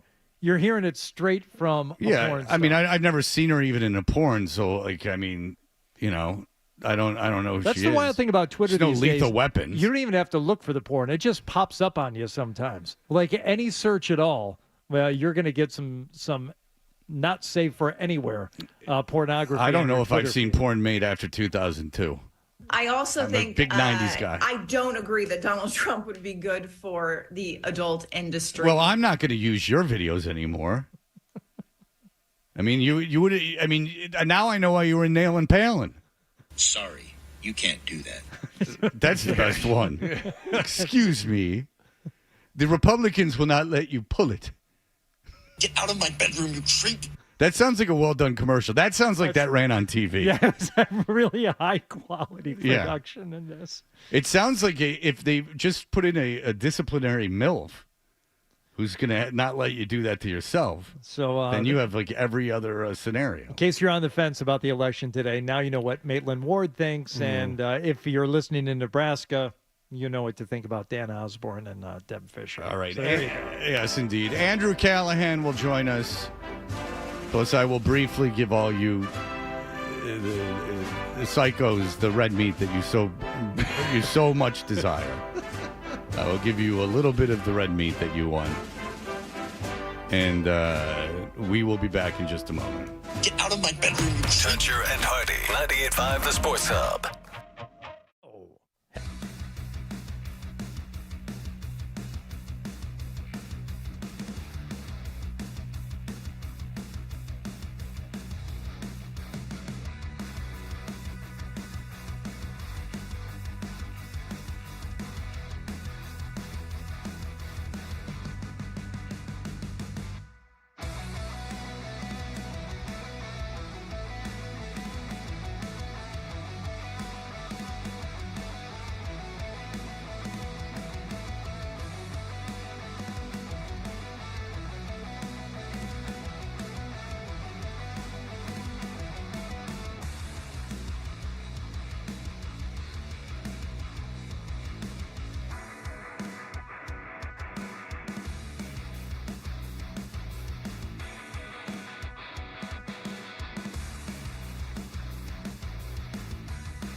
Your home of the pass. Yes.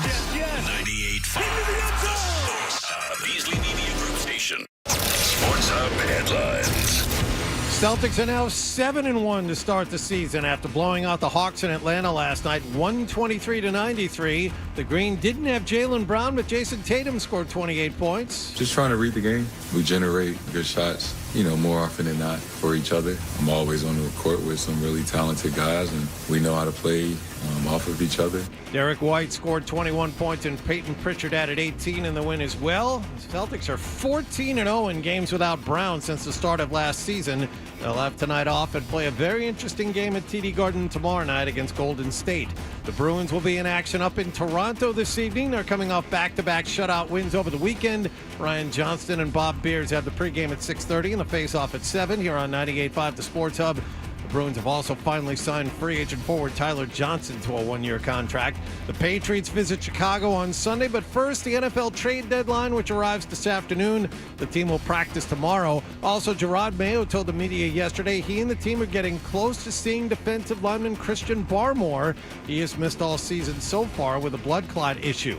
Kansas City stayed unbeaten with a 30-24 overtime win over Tampa Bay, and the Red Sox extended a qualifying offer to Nick Pivetta yesterday worth just over $21 million, and they picked up the option on the contract of outfielder Rob Refsnyder. Sports Hub headlines are brought to you by VA New England. If you or a family member served our country honorably for 2 years or more, they may be eligible for benefits from VA New England. Go to va.gov or call 1-800-MY-VA-411. I'm John Wallach at Boston's Home for Sports, 98.5 The Sports Hub. Your next update at 8:30.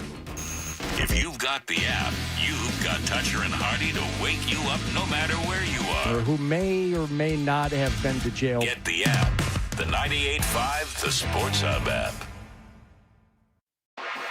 Half Toucher. Dressed like a gorilla. Half Hardy. A big, beautiful ball of flame. And a whole lot of Boston sports. And I have had many offers to become an insider. Hey, we are Toucher and Hardy, brought to you by FanDuel Sportsbook. As the decline plays in the background. Oh, wow. No. 72 hookers. 72 hookers. Sorry. Both very political. We are brought to you by FanDuel Sportsbook. Make every moment more with FanDuel. You can watch us on YouTube. Just search 98.5 The Sports Hub on YouTube. Andrew Callahan is here, but I'm going to make him sit uncomfortably because everyone knows why everyone's listening right now, because Rich's show was canceled after not even 6 months on the radio. Rich, who for a long time was a radio partner of mine and John's. And John, you talked to people that used to work for the show yesterday. I did. As did I, and it was a lot of laughing and having fun. Everyone seemed to really enjoy the news that the show was gone. You would agree with that, wouldn't you, John? I would say yes. The people that I spoke to felt that way, yes. Yeah, people that used to work for the show. Yes. So whatever narrative you want to create, you can. But the people that used to work, I talked to 3 of them, used to work for the show, no longer work for the show. And everyone was laughing and having a good time. In fact, 2 of them are texting me during the show. But I wouldn't have even been hard on Rich if I felt that he had learned a lesson. Now, as you know, Hardy, sometimes to get humility, you need to be humiliated. Oh, I was punished. Yes. Disciplined. Well, yes, but that's a never-ending line. That's a line, not a circle. That's a circle, not a line. Burned. Day after day. Day after day. Oof. Just to be reminded what garbage you are. But you have to be humiliated. And then I figured that finally Rich would be honest and show some honesty and some transparency and some humility. But then I read his statement and I went, Hachi, Machi, this young man has learned nothing. So I'm going to take you back. This is from May, right? This article was from May 20th. Levin Reed, our friend Levin Reed, on May 20th of this calendar year, wrote this article for CBS.com. It says, Shertenlieb, once part of the ratings-dominant Toucher and Rich morning show on 98.5 The Sports Hub, left the station last November. He left the station. Let's go with that he left the station, even though he did not know when his last day was, and neither did I, for that matter. Let's just say that he didn't make a power play that failed. Let's pretend let's take his word for it. He left the station. Very good. After a bitter end to his 17-year partnership with Fred Tutcher, now they are competitors. After 6 months off the air, Rich Shertenlieb was back at 6 a.m., 6 months off the air. Shertenlieb was back at 6 a.m. Monday, launching a new show on WZLX simply called the Rich Shertenlieb Show. Quote, it's awesome, but all the pressure's on. Shertenlieb told WBZ-TV, if this fails, it's my name on it. But you know what? It is what I've always wanted. It's what I've worked my whole career towards, and I'm glad that ZLX and iHeart were able to give it to me. So Rich's dream was, I don't want to be weighed down with a partner. This is what he's saying. This is what he wants you to believe. He doesn't want to weighed down by a partner. He doesn't want a Tutcher and Hardy equal billing situation. He needs to be the alpha. He needs to be the guy in charge. He wants the Rich Shertenlieb Show. And then he goes on to say, he left Tutcher and Rich for a better opportunity, he says. Even though he was off the show in November and started this show in late May, he left this show. So he heard that the guy from WZLX who died. He found that the person on the WZLX morning show discovered their radio partner dead, that went through this whole tragedy. He found that out and said, all right, here we go. Now I got a job opportunity. This is what we're led to believe because the timelines would sort of match up. So he's hot for this job in November, and for whatever reason, it starts in May. He said that it was a what do they call it? Non-compete. He said he was embroiled in this huge non-compete. And by the way, that got repeated again yesterday by more than one outlet. And just in terms of things that don't jibe with the facts, number one, the way he left. And I'm not here to talk about my own personal contract or how this whole job was presented to me, but that's not how it was presented to me, number one. And number two, I don't know what the situation was with this contract, but I will tell you, I would be floored to find out that there was a non-compete in place that kept him from working for the first 4 or 5 months of this past year, because those things are very difficult to enforce. And even if you sign one, you don't have to adhere to it, at least in this state. They can't stop you from working. Thank you. That is a good lesson. And he goes on to say he left the station and the show for a better opportunity. His words, it's that easy. I really like where I worked. I liked a lot of the people over there. Who? Well, not you. No, certainly not me, but who? Who are your friends here? Who do you like? I would like to know. I mean, there's people you don't know, but I don't know who you like. You don't like management. You're all mad at them. I know. Who do you like on the show? Do you still keep in contact from the show? Who have you talked to since you've been off the show? That seems disingenuous at best. But sometimes you get presented with something as cool as this, and you just can't say no. So November, he quote unquote leaves the station. He's encumbered in some legal mystery that keeps him until May.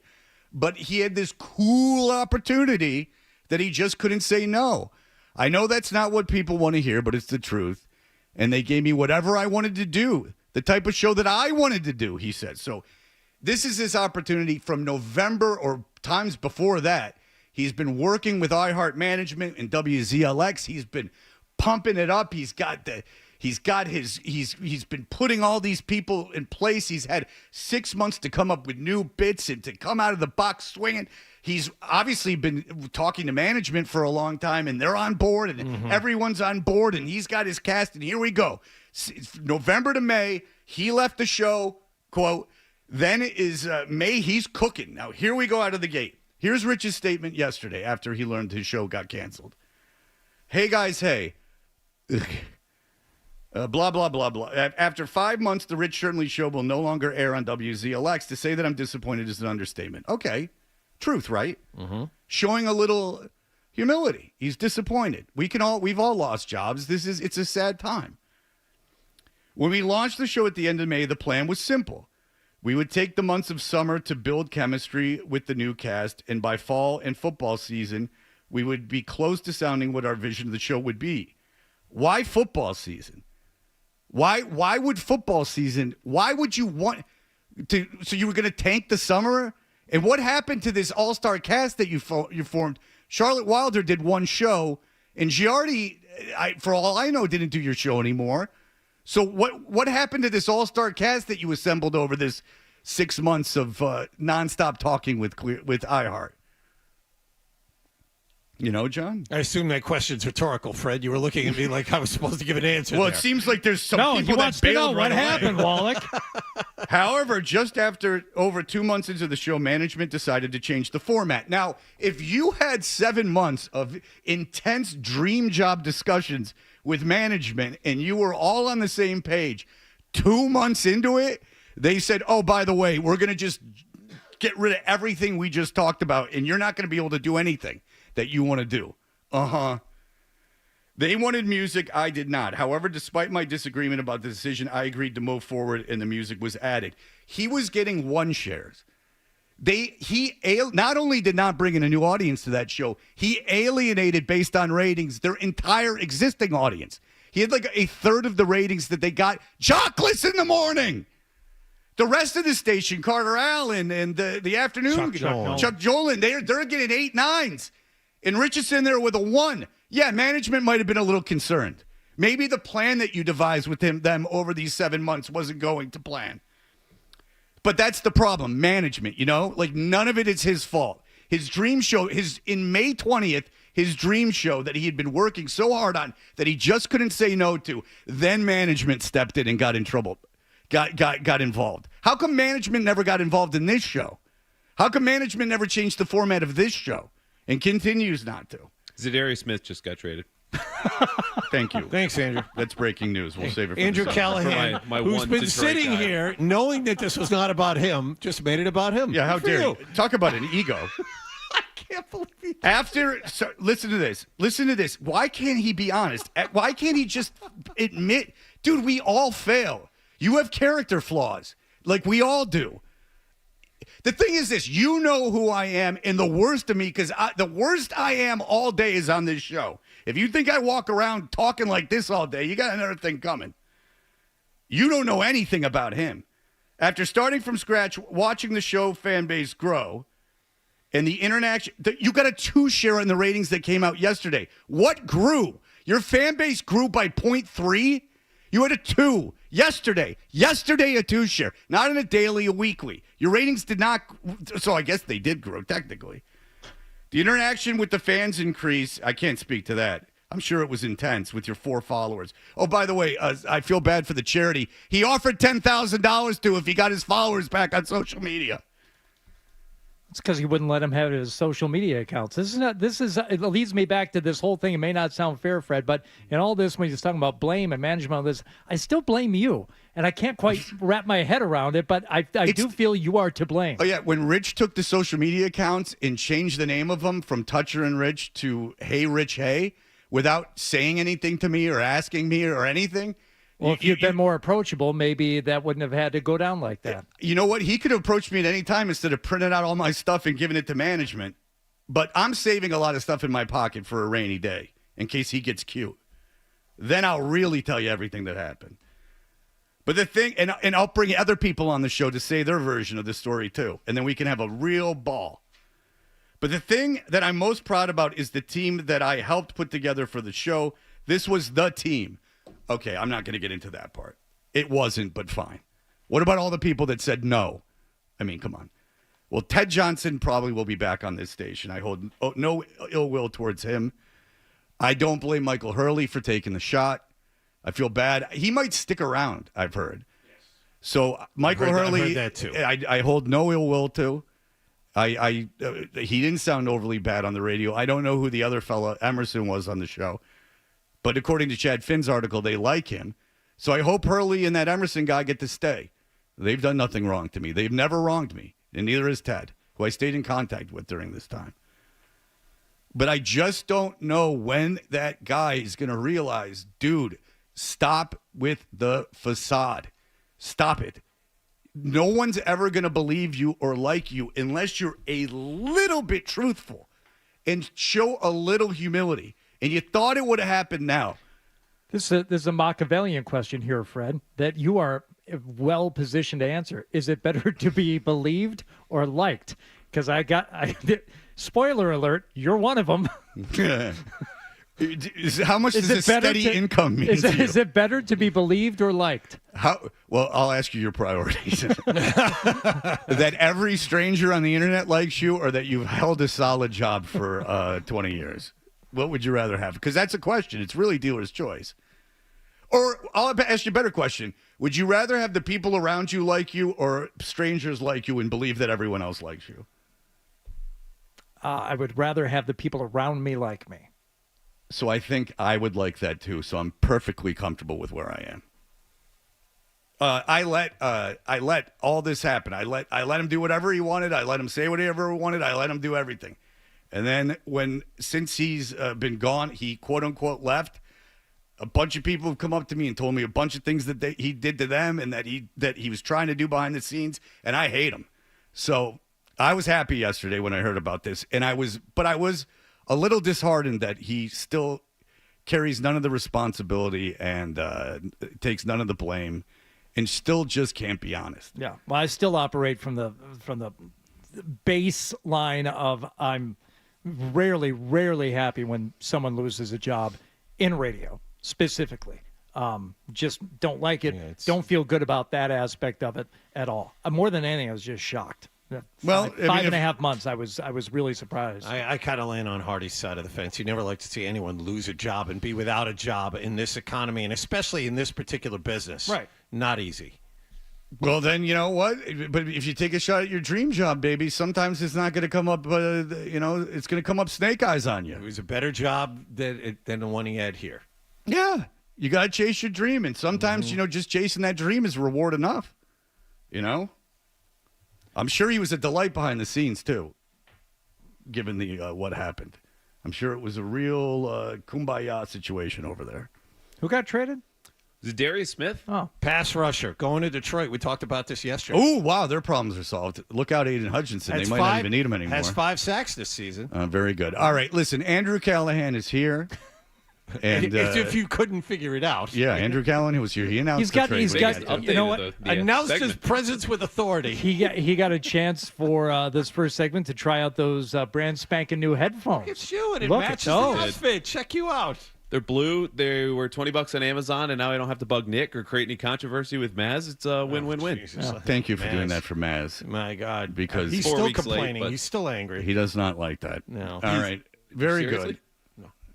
No, he's not mad at you. He's No, mad. I mean just complaining. Like, these headsets are here. that's his default setting. Okay. You're fine. Don't worry about it. Yeah, he seems to complain a bit. All right, we will be back. We will discuss only the Patriots with Andrew Callahan. We will. I wish you would have chimed in more during that. Jesus, Callahan. He gave us the facts that needed to be told. Where are your instincts? All right, we'll be back in just a moment. Stay tuned for more Toucher and Hardy on the Sports Hub.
And Hardy. 98.5 The Sports Hub. Leaving the field disappointed, going back and watching the film and just seeing, plays that were left out there on the field. And I always say it's not just one play. Everyone's going to either be stuck on, the interception at the end of the game or to go for it on two here, to go for it or not to go for it on two. Those are definitely those hindsight things that I oftentimes think about, but at the same time that we prepare for throughout the weekend during the flow of the game. Hey, we are Toucher and Hardy, and as Andrew Callahan said, the Browns traded Zadarius Smith to the Lions. Zadarius Smith in a 2026 seventh, going to Detroit for a 2025 fifth and a 2026 sixth. That doesn't sound like an awful lot. It's not, and that's the other thing. I mean, Andrew Callahan is here, and he can speak to this better than everyone else in this room, but you're talking about the bits and pieces that may or may not be available for trade for the Patriots. Right. If that trade brings you a fifth and a sixth, you have nothing even remotely close to draft pick compensation. He had Myles Garrett on the other side, so we'll see. But Andrew Callahan is brought to you by DN Van Lines, moving your home or business and need a recommendation from someone. How about almost the entire staff here at the Sports Hub and the Sports Hub itself? Yes, they moved the station to dnvanlines.com. Andrew is in studio, as he always is. He's very kind. What's up with that? Did you think that's what do you think of the return that Cleveland got in that deal? Less than I expected, but I think it speaks not to Zadarius Smith or the Lions or anything like that. It's the market feels like a buyer's market. You got 9 teams right now that have 2 wins or fewer. So everyone's like, okay, take what you want. And you get to be like, oh, well, no, I'll shop around. Do you think Dallas will end up being a seller? No. Even if Prescott's hurt? No, I don't. I think Jerry Jones has irrational confidence in his team. He put it together. What could have gone wrong? He's Jerry Jones. He's Hall of Famer. So he'll look and be like, we'll do better than this. He's got faith in Mike McCarthy that I think everyone outside of Mike McCarthy's household doesn't have. And that's just what it is. Like, I think he believes that they'll win regardless of whatever's going on. Which seems kind of foolish, but seems like an 82-year-old man that's crossed that invisible line. I also don't know what difference anything they do is going to make for this season. So, the Cowboys? Yes. Yeah, I agree. But I mean, he's an oil man, right? Like, he's holding on to what he used to have, whether that's Super Bowls or his fortune, which will last much longer than oil will. But like, that's a guy who's done business the way he knows, and he's going to keep doing it that way. That's why we get a drill, baby, drill. Mm-hmm. Mm-hmm. Oh, baby, I'm all for fracking. Here we go. Fracking and fapping. Mm-hmm. All right, Andrew Callahan, what did you think of the team not going for 2 after the tremendous Drake May play? I didn't have strong feelings about it either way. Whether you want to look at the analytics, and Mike Reese, I think, gave these to you guys yesterday, it's pretty much down the middle. My choice would have been to go for 2, because the decision in my mind is, okay, what's more likely? That we get 2 yards here one time, just get 2 yards, or play at least another 5, 6, maybe 7, or 10 minutes against a team that's been better than us all game, has more talent, and is not turning the ball over. Lo and behold, they chose to play more, and they lost. Yeah, we talked about it a bit yesterday. I just think for this point in the season, it would have been a boost, and you have very little to lose by losing the game on a failed 2-point conversion. The record speaks for itself at this point, and I thought that would have been fun. That would have been cool. That would have been something that you can rally behind a little bit. Had it not worked out, oh well. Probably wasn't going to work out anyway, if we're being honest with ourselves. Yeah, and what does the message send, right? Like, the deeper we get into the season, the less we talk about wins and losses. It's culture, it's locker room, it's Drake May's development, yada, yada. That message would have said from Gerard Mayo to his players, which I think he feels he delivers this anyway. Hey, I believe in you. We're going to be aggressive. Like, remember the stuff we heard after week 1? We're going to run the ball, and you got to stop it. The league has been very okay with that kind of messaging, stopping the run. But there were more options than just give it up the middle to Ramondre Stevenson if you were to go for 2. I know they had a play ready. Gerard said it. I think that would have been a great message, and that's what I would have done in that situation. But it speaks to what kind of coach Gerard Mayo wants to be. And we talked about this yesterday also. Not that, you follow anyone's blueprint necessarily, but looking at the Lions, which is there are a couple of teams in the league right now that you would want to, have what they have. And they had that aggressive mentality from the jump. And it didn't work out in the first season for Dan Campbell. He had an abysmal record. And, the people thought he was being foolish and he was being reckless with some of these play calls. But if you start it early, and if Mayo wants to have a long career here, you assert yourself as the guy that, as you just said, Andrew, said you were going to be at the start of the season. We're going to be aggressive. We're going to be this type of team. Okay, go do it. And even when it fails, that's okay, because that lets the team know when we do this, we're not going to get it right all the time, but it takes away some of that anxiety for when you do it the next time. For the next time, when you go for it on a 4th down when people wouldn't expect you to. When you go for 2 at the end of the game, trying to win it as opposed to taking your chances in overtime. Get used to that feeling. Put other teams on notice that this is who we're going to be. Win or lose, pass or fail, we're going to be that aggressive team, and you're going to have to deal with this in the future as long as you're head coach there. And it's interesting you bring up Dan Campbell, because Gerard Mayo does the same thing. Like, when the season first started to really sour, I think it was after the Niners game or the Dolphins game, he goes, when I look at other head coaches in their first year, Dan Campbell, took his lumps. Kyle Shanahan did the same thing. The difference, though, in terms of game management, if we talk about kind of replicating that part of the Lions program, which has since been backed, driven, fueled by the best draft classes in the NFL last year. We talked about that, yeah. But there's other teams that have drafted well that don't have that kind of success. And Dan Campbell is an analytics guy, which leads to that aggression. And I don't know. And when you listen to Gerard talk about analytics, he always says, okay, well, you have the information. The model doesn't take into account the weather. And that's true in certain situations.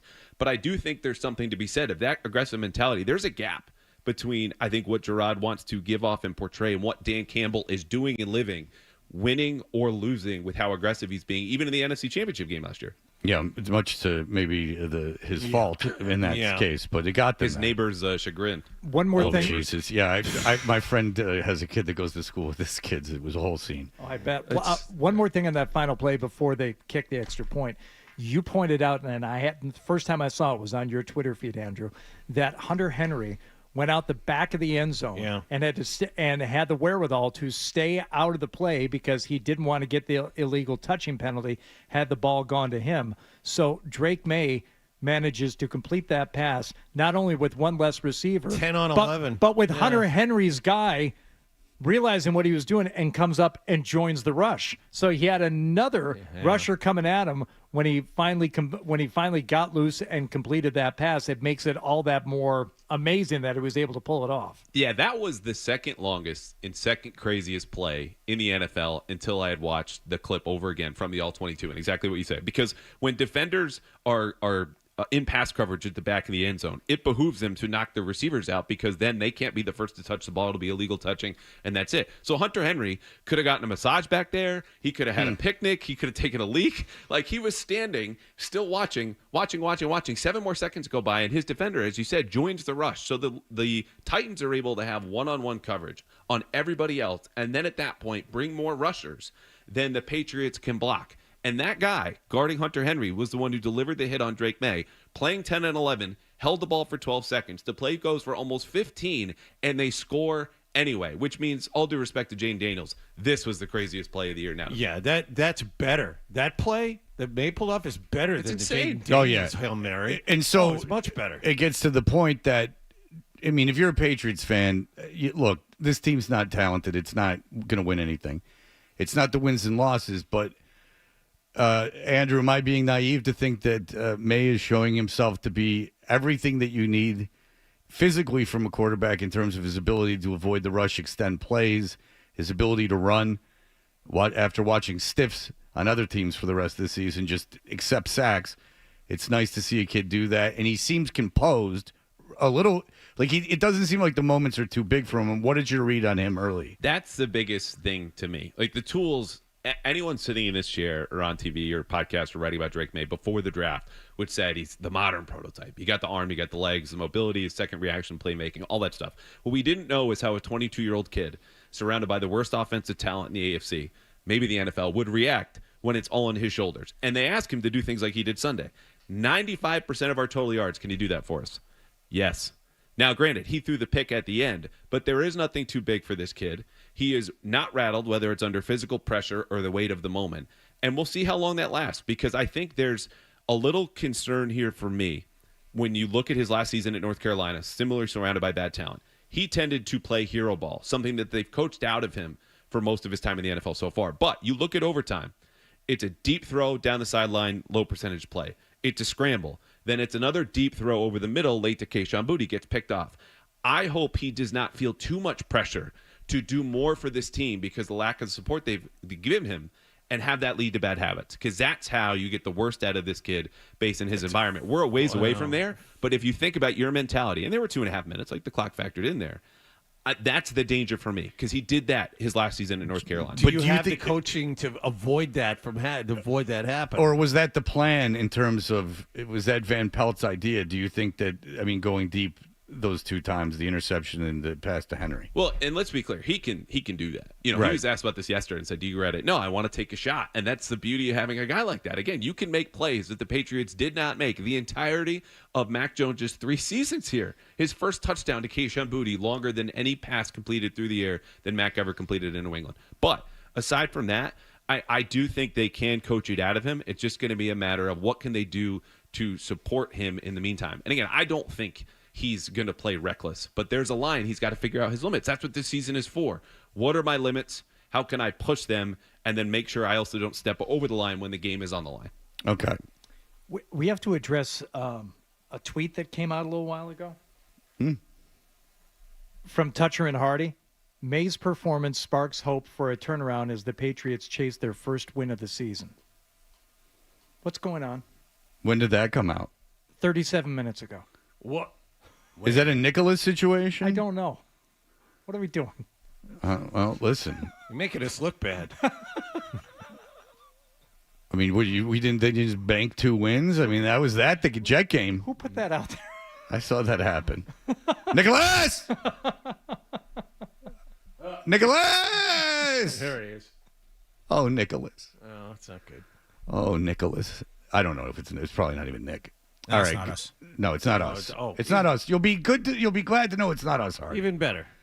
Nicholas, make Hardy apologize to you, Nicholas. I wasn't the one screaming Nicholas. Nicholas, you made him nervous, and that's enough. Wait a minute. If anyone was yelling, it was you. I think you need to apologize to Nicholas. Oh, I just did that to actually get it out of the way. So Nick knows what I did. He's smiling. Who Go ahead. posted it? No, that was me. That was my bad. Sorry. Well, It was your. What just happened? I don't know. What just happened here? Andrew, why'd you come in Darius today? Smith You've got everything going on. You got a head. I have a headache too. Just going through this. Why would you have a headache? That was brilliant. Jesus. At 8 o'clock. This has been easier work than if you asked me to babysit a rock. I just sit here, just be quiet, hang out. Babysit the rock. He's always lifting. Have great. flowers thrown at you because there's something else that you wrote about. And I'm like, Oh, thank you. this guy makes me think. It has to do with the plays they ran at the end of the first half the other day, but we can talk about that in a minute. Well, all right, we will have do 2 that. stats and a lie. And we also have to Oh, play my 2 sets God. and a All right, lot. we'll do Can't do the quick thing about the end of the half play calling and them 2 stats and 1 lie. All right, we will have all of that as Andrew Callahan is in studio where he's babysitting rocks. We will be back in just a moment. Sports.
98.5, the Sports Hub. Which brings me, though, to my two stats and a lie. Two of these stats are obviously the truth. One is a lie.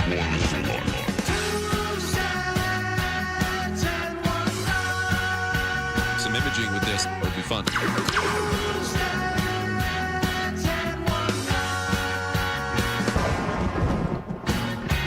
Everyone loves when Andrew Callahan's in. It's one of the few unanimous things with our audience. Everyone seems to like Andrew Callahan. I've never gotten a complaint. And all of us. No. You don't. Oh, You and I, lots of complaints. John, the Wallaholics drown out anything. Like, that's like going after Taylor Swift on the internet. Like, you go after John, you're going to pay a price. I'm saying all of us like having Andrew here. Yes. Oh, so that's the lie? We're having fun. We're having fun. Tied that right in. That was really good. You. That's why Wow. I'm the king of the Catskills. That's when I got right. It's why you're atop the standings, Fred. Yeah. That's right. That's why I am atop of the standings. Give the standings if you would, Andrew. Fred 4-3, Hardy 3-5, Wallach 1-7. Oh, suckling hind teeth. Two quick things before we get to two stats in line. Number one, the back-to-back run plays at the end of the first half the other day. I thought, this is stupid. Why are they doing it? They were actually moving the ball by throwing it. And do you want to hear the joke? Yes. Say the stat. I'll do the joke. It's Ryan said it to Adam, and Adam said it to me. Give who the records again. Fred 4-3. Hardy 3-5, Wallach 1-7. Rich 1.8. That was the joke. Oh, okay. It was Ryan, not me. But it made me laugh when he said it in my ear. First thing Beaton has said in 4 months. Yeah, give him the job, for God's sake. That's worth Beaton's it right doing there. a hell of a job. He really is. Okay, right. But the specifically the run play on 2nd and 1, you had a screenshot and you're like, nope, that's the right call. Look at the defense. When you look at the defense on that 2nd and 1 call, and I get the frustration because they hadn't run the ball the whole day, but the Titans were in a defensive front that didn't cover the center, and it didn't cover either of the guards. And so the Patriots call an inside run where you have to get 3 feet. And that's easy to do. Vidarian Lowe, in theory, and Michael Jordan double-teamed the one guy on their side of the line. And then both just let him go. And so he gets to stop in the backfield. You can be all like, oh, my God, how could you call the run play? And I didn't feel this way until I rewatched the game yesterday, broke it down. We got a full film review at the Boston Herald. But that's an instance where you have to draw a line. You can't blame coach anymore. This is day one stuff. If that's not on the players, nothing is on the players. Now, that being said, 3rd and 1, the Patriots bulk up. Oh, now we're going to bowl you over, this team that stopped us on the ground. No. Predictably, you got stopped. I would have thrown on 3rd and 1. But 2nd and 1, they got the look. They had the play. The guys just blew it. And the other question has to do with Christian Barmore. Gerard Mayo surprised everyone by saying that Christian Barmore is getting close or something like that. Is he getting close? Is he going to play this season? Seems so. I can tell you for a fact he's been working out for at least over a month. And when you're coming back from blood clots, just disclaimer, not a doctor, that there is some concern there, obviously, in case of bruising or any kind of bleeding. So to me, they're comfortable with him lifting and running in some sort of capacity. The fact that Mayo keeps this breadcrumbs with his answer, he's always prompted with this, he's not voluntarily offering it, to me says, yeah, there's a real chance I think Christian Barmore could play. And the one note I would make is everyone makes a comparison fairly somewhat to David Andrews 5 years ago, misses the whole season with blood clots. David Andrews waited until the end of the summer to finally go to the doctor, as most of us idiot men do, and then was diagnosed and then told you can't play football for the next 3 months. The Patriots caught this with Barmore on day 2 or 3 of training camp. I think that head start, without knowing any other specifics of their different diagnoses, makes a big difference here with him. All right. Now we can do. Let's do this. It takes 2 steps from the other night. Yeah, baby. And one might see if you can get it right. It takes 2 steps from the other night. And one might see if you can get it right. Nick's still riding high off his success with the Halloween headlines. Yes. He did a very Blew good job. McCone out of the water. Did a great job. Well, I did not hear McCone's. I really didn't, but go back and listen to it. I laughed more, but I laughed more at McCone's. That's true. You're saying Nick did too good a job. A little bit. You were a little offended by the lack of a rhyme scheme at the end, though, which I'll give you. I have issues with both, but McCone's oddly more memorable. All right. We have Andrew here. He's chomping. All right, at the Wallach. He's chomping at the bit. Look at Wallach steering the ship. Now Good I got for something you. to listen on the way home. I like that, John. You could listen to our 9 o'clock hour. I mean, it's just live. Live in person. We do the emails. Was that the lie? I got a good email the other day, by the way. Keep me around one of these weeks. All right, 2 stats on the line. Number 1, the Patriots have not scored a touchdown while leading this season. Number 2, Drake May already has more rushing yards than Mac Jones had in his 3 seasons combined. Number 3, this is my favorite. Or is it? Patriots kicker Joey Sly has more points but fewer field goals this season than Sam Hauser and Luke Cornett. Oh, Jesus. I'll repeat that again. Patriots kicker Joey Sly has more points but fewer field goals this season than Sam Hauser and Luke Cornett. Trying to think back on the game when the Patriots had the 10-0 lead and which came first, the field goal or the touchdown. I think Sly kicked 2 field goals to make it 16-7 against Cincinnati. I'm trying to remember. I'm not 100% sure about that. No. 2 weeks ago, they were up 10-0 in a game. Okay. They never let in the. Did they lead in the Jet game?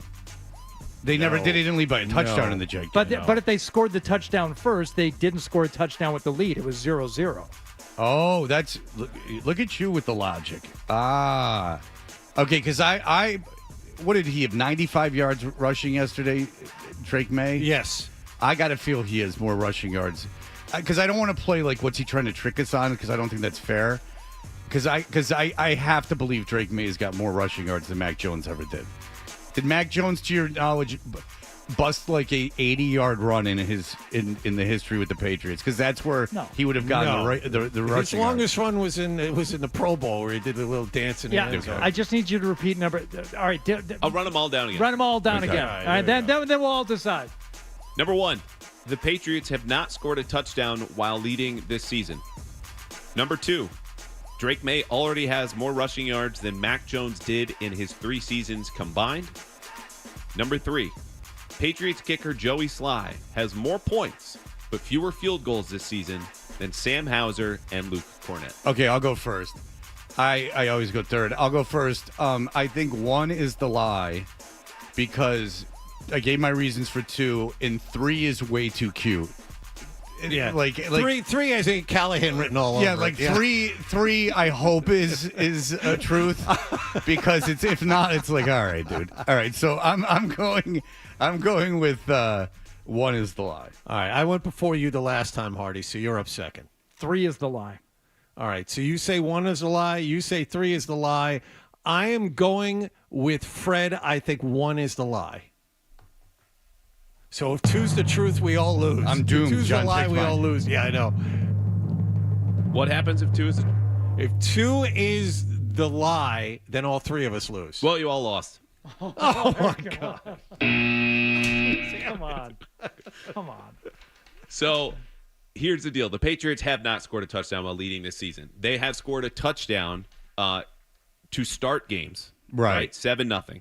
Which Hardy I'll give you credit. That was a logic that you got that I didn't think of. Thank you. Okay, but they have not scored a touchdown while leading. They got a field goal after the touchdown against Cincinnati. They did it again for Jacksonville. Only 2 games when they've had a double-digit lead this entire season. Okay. Number 2, Drake May has 209 rushing yards. Mac Jones had 342 in New England. So a lot of 10, 12-yarders that you kind of forgot here. All right. How is that possible? Because you saw in the Tennessee game, the Tennessee quarterback, he would try to evade. He would have an opening and he would get caught from behind. Take sequence photos of him just by painting them. What are the cockamamie numbers there for that third one? So I was going to do just one of the 2. Patriots kicker Joey Sly has more points but fewer field goals this season than Sam Hauser and Luke Cornett. So Sam Hauser's only played in 5 games for the Celtics. He has 39 points and 15 field goals. Joey Sly has 43 points, including extra points, and 12 field goals. Luke Cornett, 42 points to Joey Sly's 43, 14 made field goals, and 8 games and 2 starts to Joey Sly's dozen field goals. Did you catch all that? What a time to be alive. It's funny because the one game like that Hauser went off. I happened to be watching. Remember the game where like Hauser, like it was the Indiana game, I think, where they kept Hauser and Pritchard like let it come back. Yes. Yeah, Yes. That was Hauser and Pritchard, and you saw. Oh boy, Andrew, you got us again. I'm back to 500. John is now 1 and what? 8. 1 and 8. You cursed me, John, by taking mine. It was all me. Hardy didn't get that wrong either. I went. Maybe it's because I go third that I have the best record because I went first today. All right. Who knows? But I like that we always leave one open. We don't cover everything. Yeah. I like that. Appreciate it. All right, Andrew Callahan. Excellent job as always. Everyone loves Andrew Callahan. Read him in the Boston Herald with his partner, Doug Hyde. They do a fantastic job covering the Patriots. I'm going to buy a Herald today, as a matter of fact. I'm buying the paper version of the Herald. Look at that. Thank you. See what I am. you've No, inspired, seriously. Andrew Callahan? We'd love to hear I'm it. starting a collection of articles. They're out there. 7-Eleven, gas stations. Yeah. I like the physical. I like the having it, the feeling of the paper in my hands. I like that. And it makes me think I'm like a big shot in a big city with a tabloid. You know. All right. Thank you, Andrew Callahan. When we come back, Stephen A. Smith is in a war currently with someone who doesn't seem overly sensitive. It's hard to believe that this man has gotten offended by something someone said. We'll be back in just a moment.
situations. I thought tonight he found a great balance of both. Some paint pull-ups, layups in the first half, threes. So I think it's just finding that balance, but then also he's being guarded differently a lot of nights. And so it's just we have to be able to fight for what the defense is giving you and take advantage of that. The Celtics are now 7-1. They're back home to face Team USA head basketball coach Steve Kerr and the Golden State Warriors tomorrow night. The Bruins visit Toronto this evening. Ryan Johnston and Bob Beers have the pregame at 6:30 and the face-off at 7 here on 98.5 The Sports Hub. Yesterday, the Bruins also signed forward Tyler Johnson to a one-year contract. Patriots are 2-7. They have some decisions to make on a handful of players. The NFL trade deadline is at 4 o'clock Eastern time this afternoon. Detroit has already made a big deal today. They got pass rushers Adarius Smith and a 7th-round pick from Cleveland for 5th and 6th-round selections. On Monday Night Football, Kansas City got by Tampa Bay in overtime 30-24. Chiefs are 8-0, and the Red Sox extended a $21 million qualifying offer to pitcher Nick Pivetta and picked up the option on the contract of Rob Refsnyder. Sports Hub headlines are brought to you by Bentley University, where good business begins and leaders come to learn. I'm John Wallach of Boston's Home for Sports, 98.5 The Sports Hub. Your next update at 9:30. Start your day. Ooh, that's a good one. Work through your day. What's that thing we do at the end of the show? And end your day. I'm not giving you an opinion. I don't know. Right here. 98.5 The Sports Hub. Hey, if your alarm clock sounds like this is the show for you. Toucher and Hardy, The Sports Hub.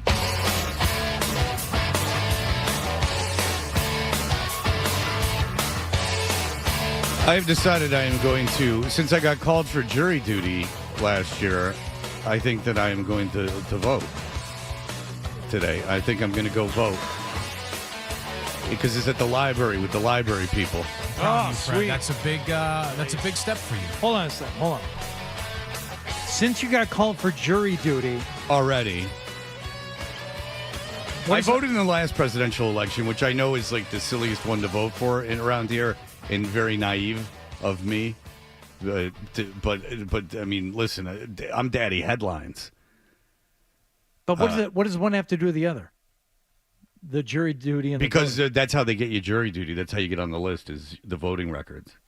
Oh, yeah. I didn't know that. Oh yeah, absolutely. Is that right? So if you never vote, you never get called for jury duty? I believe that's the case. If you're not on the voting records, I believe that's the case. Oh.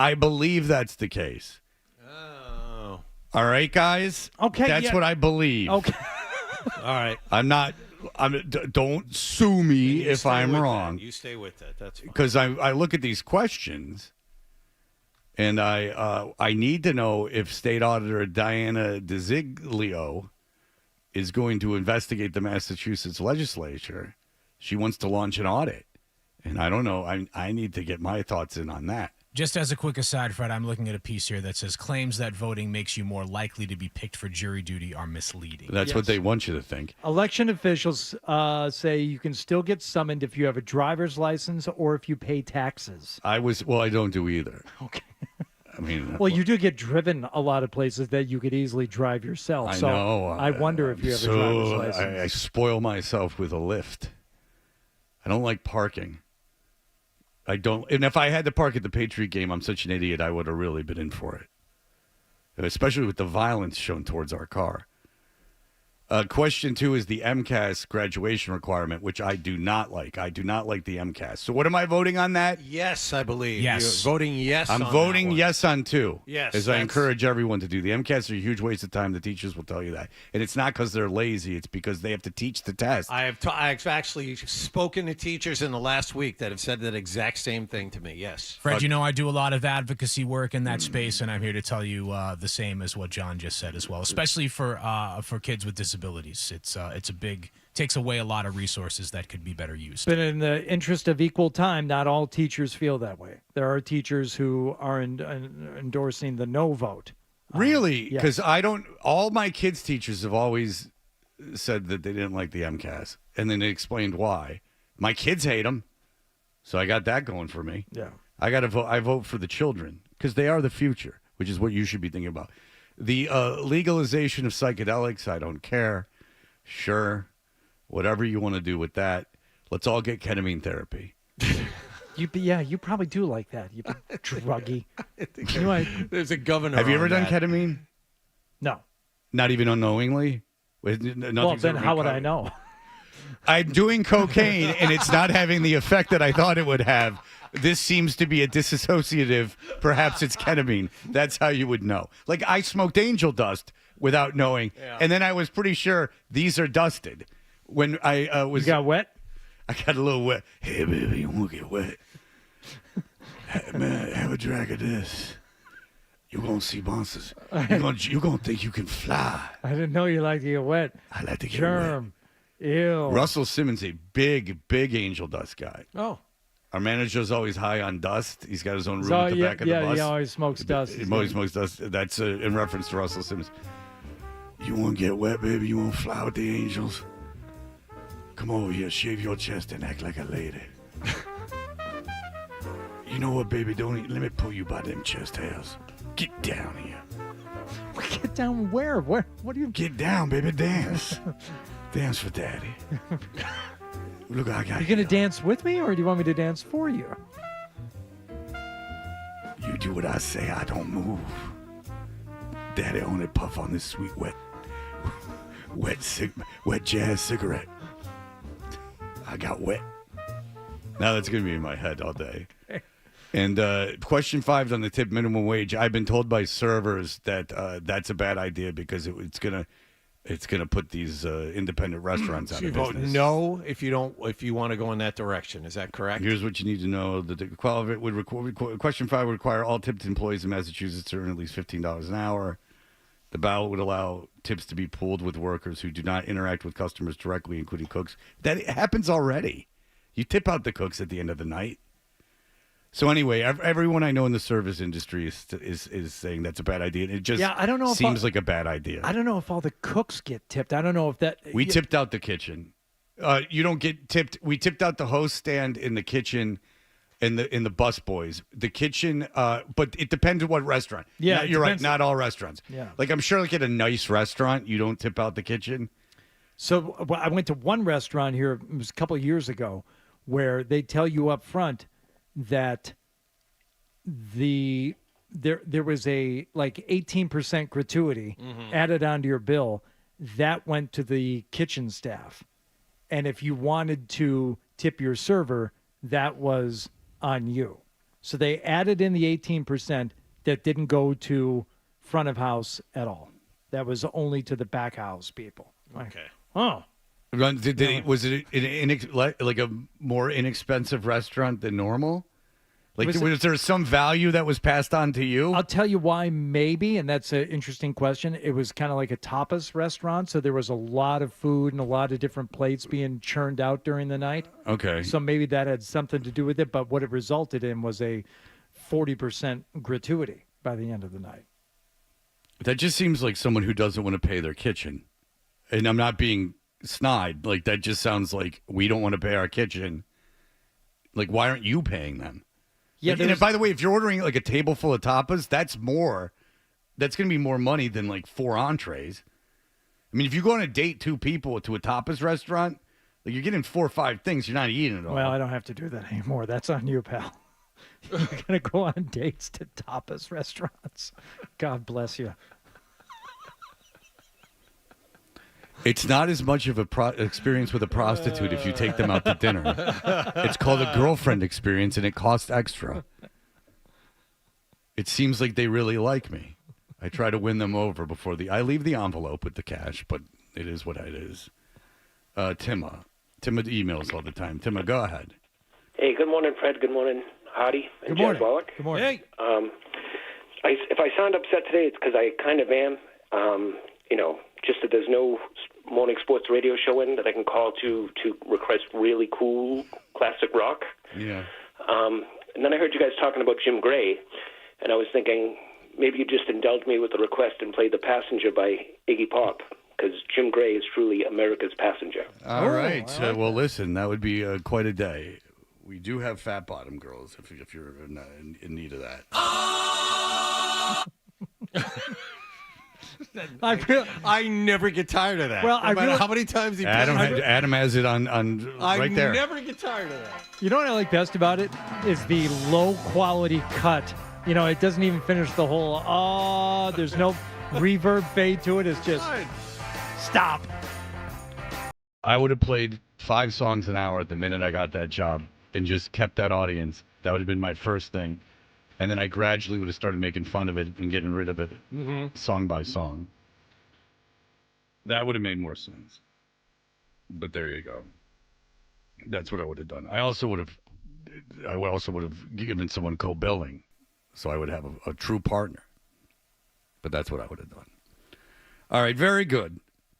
Very good.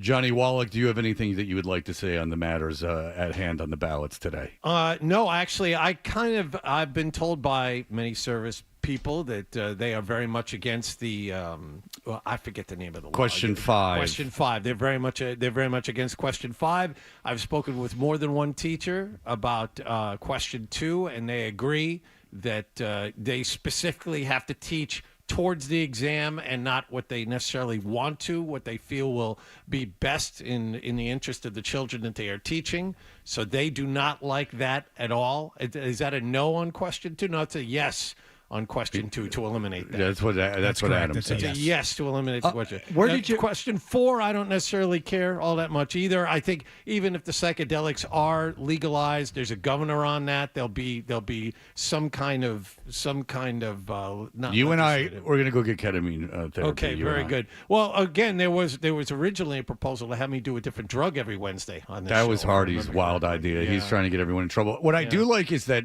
the House of Representatives is supposed to be such an important thing. And if you go down the Massachusetts ballot, everyone's running unopposed. Yes. They're just running unopposed. I saw that. Like, what do you want to be, a congressperson? How much are you spending on your campaign? $50. Yeah, I know. $50 to get on the ballot. That's you talking about the state legislature or like no, 5th congressional district. These are the Congress of the United States of America. They're running unopposed. What's the movie Envy with Jack Black? It's not a very good movie, but when Jack Black's wife says she's running for Congress, the big one. She's just trying to differentiate between the state legislature and the big one, the one that's not here. Well, that was the big argument on The Office between when the lady was dating the senator. Yeah, Oscar didn't like that. State senator. Mm-hmm.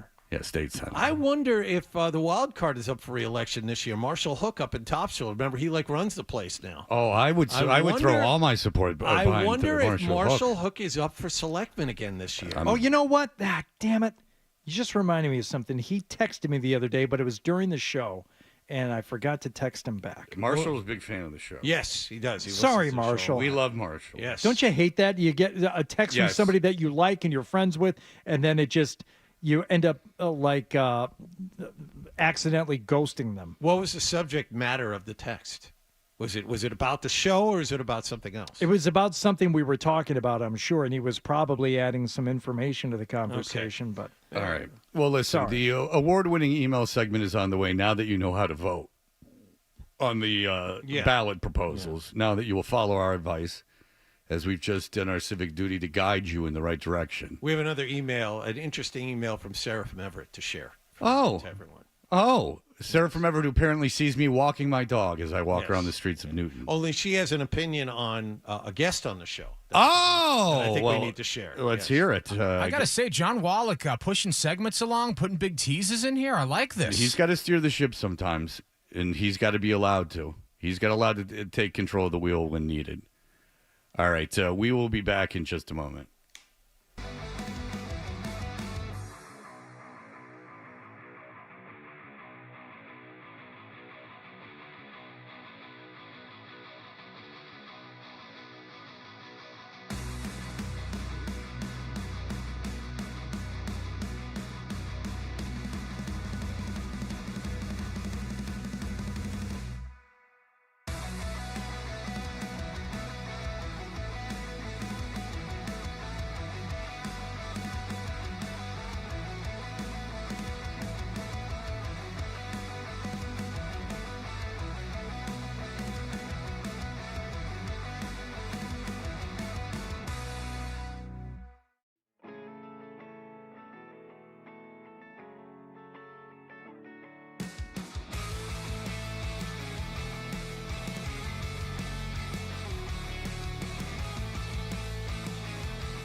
It's a great idea. Let's do the email bit. Hey, you can go to 98.5 The Sports Hub to find all our email addresses. We love hearing from the audience. Love it so much. And you can follow us on Twitter, which seems to be going strong. Everyone loves Twitter. It's at Toucher and Hardy, and you can follow us on Instagram at Toucher and Hardy. You can follow me at Fred Toucher, as I am now 50 people over my 24,000. All right. As we build towards 25. And then look out Salvation Army, because I'll be putting quarters in everybody's bucket. And you can follow Hardy at Hardy985. James says, hey, Fred and Hardy, this is something that just came up. Is Wallach trying to steer the ship because there's now an opening on that other station? Is the Eagle looking to fly the coop? Love the show, boys. That's from Jim. Are you proving that you can run point? Right. That's what I'm doing. You'd be better at it than he was. No you play the about Eagles a lot on that radio station. Oh, I didn't think of that. How about the birds? It's a peaceful, easy feeling. There you go. All right. What do you got? Sarah from Everett has an opinion about Andrew Callahan. And I don't know if you guys got this email. I did. She sent it just to me, but I assume since she sent all of us one yesterday, you might have gotten this. All it says is Andrew Callahan is sexy. She feels that Andrew Callahan is a looker. Really? Yes. Now, let's all think about this. Now, he's in very good shape. Yes, he is. Andrew Callahan, from a guy who's on the road and stuff, that can lead to sometimes bad habits. Mm-hmm. But Andrew he's a muscular fella. Yeah, he's kind of built like Harvey Keitel. Yeah, and he's a lot like the character in Bad Lieutenant, from what I've heard. Yes. Yeah. He smokes that I think it's angel dust they're smoking off the foil. Is that angel dust or is that heroin? Heroin. Is that heroin? That full frontal scene really sticks with you in Bad Lieutenant. Man, you wasting that smack, baby. What you smoking that for? Come over here and let me give you a stick. Give me a cotton ball, a spoon, some water, and let me make you fly. Oh, you got all these veins. I'm saving mine between my big toe. That's the last shot. Check. I'm going to have to muscle this one just to get over the... It ain't no fun to muscle, baby. You know, John, I'm Jazz Wallach. I'm out of veins. I need to muscle this shot. Okay. What is muscling the shot? I've never heard of that. When you find a vein, it's like utopia. Okay. But when you muscle it, you just jam it in without finding a vein. And it don't work as well. But it can get over your withdrawal symptoms. Jack. Okay. Johnny Law. If Johnny Law's coming, you got your gear, your kit.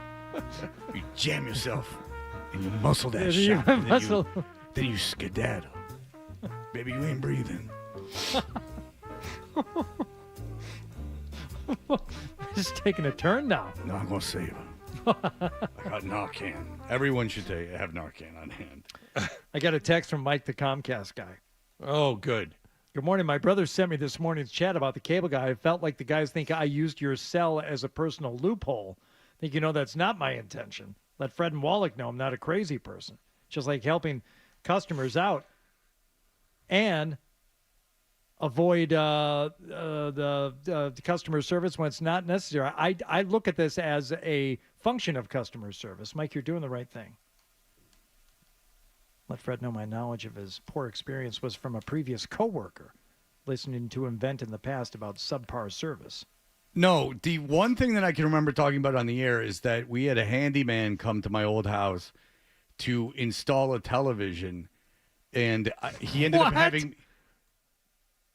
Yeah. You did what? I did the unthinkable. You hired a handyman to hang a TV? Yeah. Oh, Fred.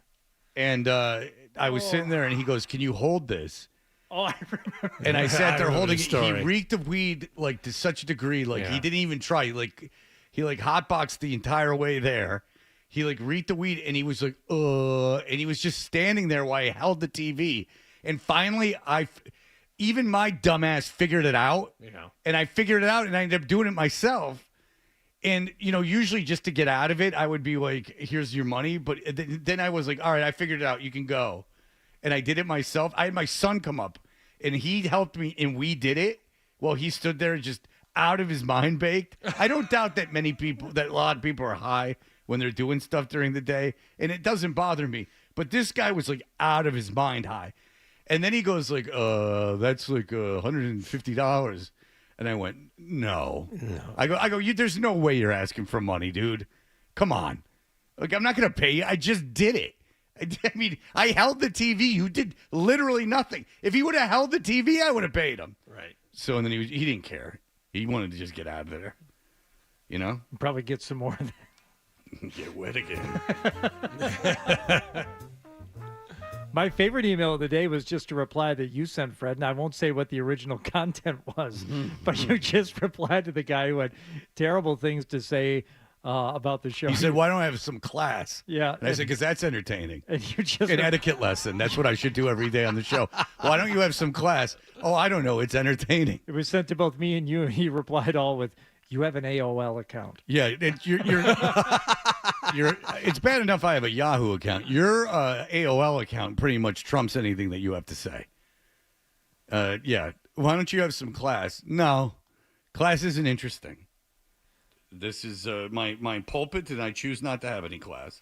I'm under no responsibility to have it, and nor will I ever. I feel like we should crowdsource the photo shoot ideas for Bill and his girlfriend, because I have two good ones here. Yeah, this one needs a little workshopping, but no bad ideas in brainstorming. It can just be the kernel of an idea, and we take off and run with it.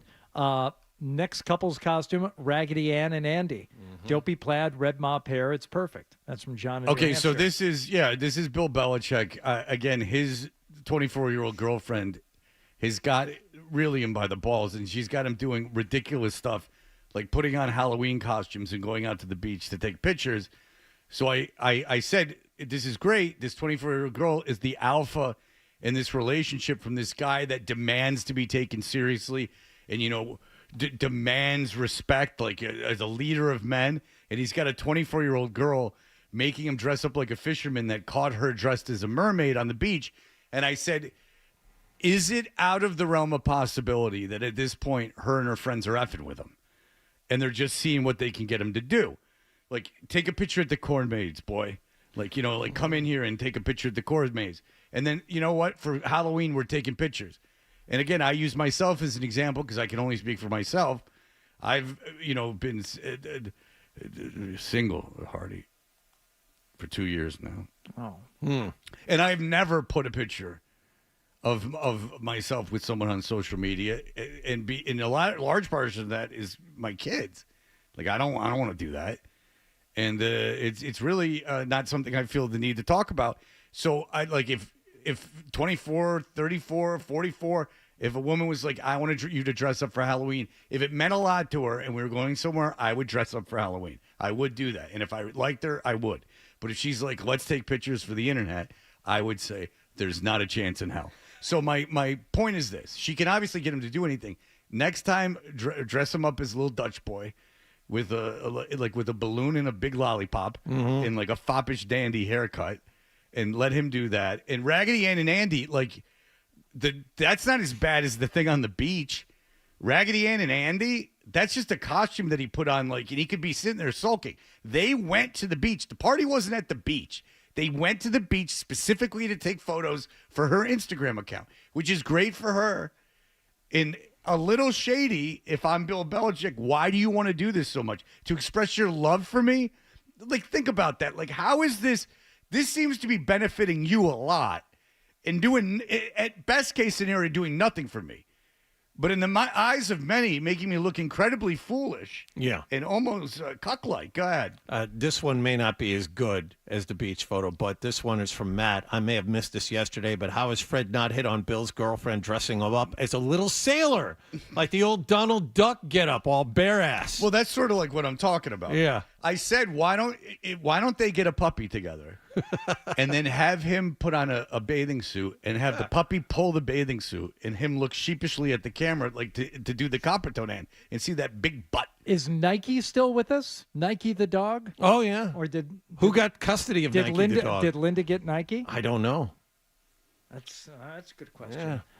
Draft day sensation. How about playground equipment? You mentioned the slide. What about just a swing set situation? I could see them taking pictures on a swing set. Like, none of that. How about a carousel?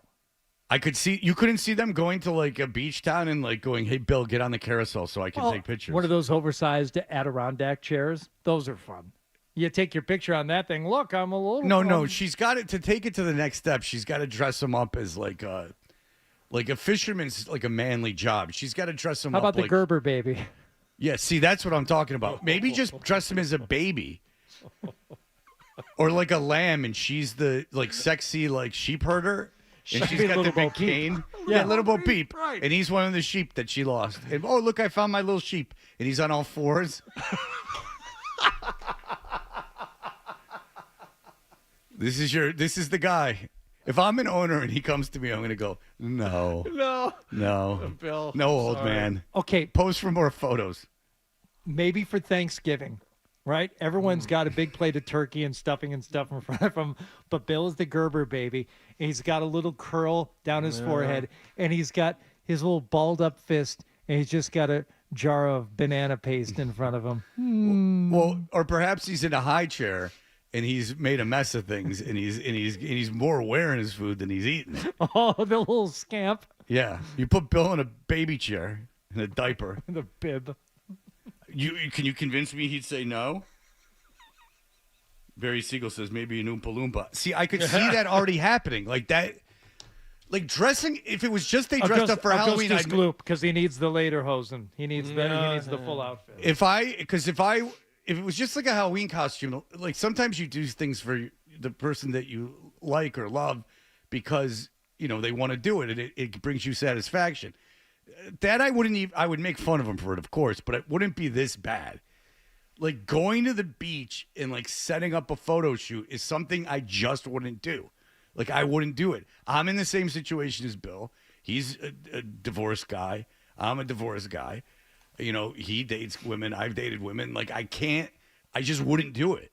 I wouldn't do it for her, certainly. I just wouldn't do it. I just wouldn't. And I think that's the good. And if I did do it, I'd want you guys, I'd want all my friends on my ass immediately making fun of me. Like my friends and I, we make fun of each other all the time. I'd want you guys to bust my balls about it. I would deserve every bit of it. And I cannot imagine, again, if Bill Belichick has his children, or the children's children, or the wives of the children listening, that they have any problem with this, that this is not conversations that they've all had in-house. That I believe. Because there's no way one of his kids is like, that's cool. Yeah. What a great thing this is going on. I mean, he's been out to Washington. He's been out to Seattle to visit Stephen more than once. How much... what were those conversations like? Dad, thank you for flying here to see me, but what are you doing? Or like, if you want to date this girl, fine, but like maybe not be so public with it. Like maybe not rub it in everyone's face because they got a mom too. Yeah. Like maybe don't rub this in everyone's face. I just don't think it's right. It's not her age even. It's just the whole thing that you're all kid and caboodle into this like Instagram culture where you used to go, I don't know about the face or the face Twitter or whatever the hell cutesy things he would say. But maybe he could spell out the face thing that he said for Facebook in blocks and they could have all toppled over and he's crying. Wah. I just want that the idea that she's effing with him in the universe, that her and her friends get together and will go, what can we make the old man do? And then they sit around and laugh. That's what I think. What I want is for her to actively listen to this show, hear what you say, and DM you. She heard Maddie Siegel's old show, the guy who backstabbed Maddie. She heard a woman on that show talking about it, and she went crazy on the woman because the woman said she could be a cheerleader. So it's not out of the realm of possibility. Oh, no. I would imagine she knows that I say these things, and I think she's probably happy that I'm on her side. I'm on her side. Mm-hmm. It's tremendous what she's done. She's taken this man and she's said, you do what I say and you do it now. It's to be applauded. She is the alpha in that relationship. I could not have more respect for her. She can have a relationship with whoever she wants. She's got no ties to anything. Have fun. I like her. Him, no respect for him. None. Zero. It's embarrassing. He's embarrassing himself, and it's embarrassing to the family, I'm sure. Just put yourself in your situation. You guys, if your dad's still living or if he isn't, just put yourself in the situation when your dad was 72. If he sent you a card for just the card that he was going out to family and friends of him dressed like a fisherman and this younger lady that he was dating dressed as a mermaid on the beach, what would be that conversation when you opened up the envelope in the house? I don't know that it would be in a card. I think it would be something more winter related, like Bill being pulled on a toboggan, dressed up in a full snowmobile suit, and then he just toppled over because he doesn't have the core strength to hold himself up. My point is, I don't think you'd go, this is great. That was, I wasn't following what the I don't think you open up that card and go like, honey, look what we got from my dad. Isn't this great? The dad that was like such an a-hole and like was never around. Yeah, now he's got time to do these photo shoots with this lady. Look, he's took her to one more corn maze he ever took me to. Yeah, this is great. He's running around doing all this stuff he never did with us. Yeah, I don't think that anyone's liking this. And if I'm her family, I try to put myself, because she's 10 years older than my daughter, I'm trying to put myself in what I would say to Zoe if she was dating a 72-year-old man 10 years from now. Let's not think about that. Well, I have to, because I have a daughter who I love very much, who I'm with more than any other human being on the planet. My daughter very well could be the person I spend the most time with in the world, because my son's a little bit older and out more. I gotta put myself in that headspace, because I couldn't forbid it. And now we know it is possible. Anything's possible. Yeah. I certainly, if he came over, wouldn't be like, this is great. I can tell you that. I don't know how I would react. And especially like Bill Belichick. If it was an art dealer that had houses in Morocco and stuff and had some like tuxedo on and was taking her on these Lear jets to like all over to these galas, I might go like, I understand how this is going, honey, but be careful. Like, be careful. You're like wrapped up in something. But if it was just some old football coach guy that loves the Navy but never served, then I would be a little upset, I think. Sorry. Two things here. Someone who claims to be sisters with the person who took the picture on the beach and said, one of my sister's friends took that picture on the beach. He's friends with Jordan from college. She likes Bill and has always been an old soul. Yeah, I don't. Okay. Great. Yeah. Yeah, I'm glad she likes him. I would hope she likes him. But the one that made me laugh is Jamie from New Jersey. What about Dora and Boots? And wait, who?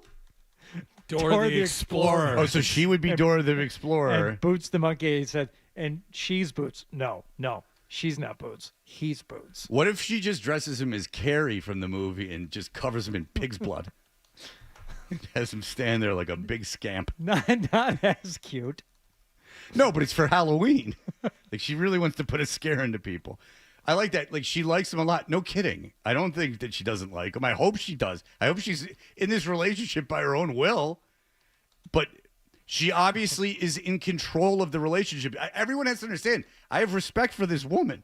Let's see how far we can push it. Email her back if you have her ear. And go, what else do you think she could make him do?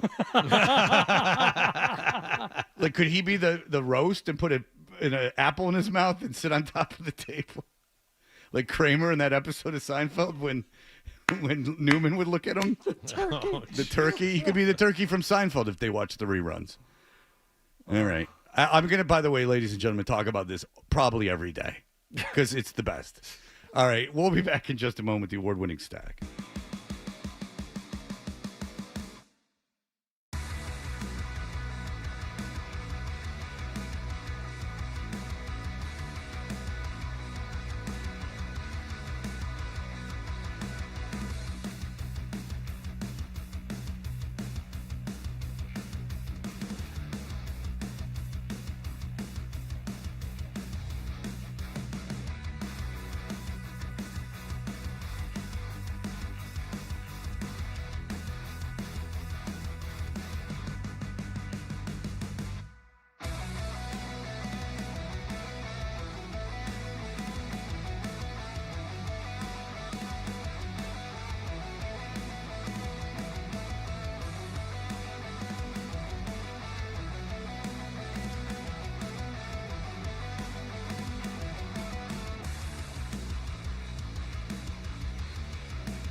on the Sports Hub.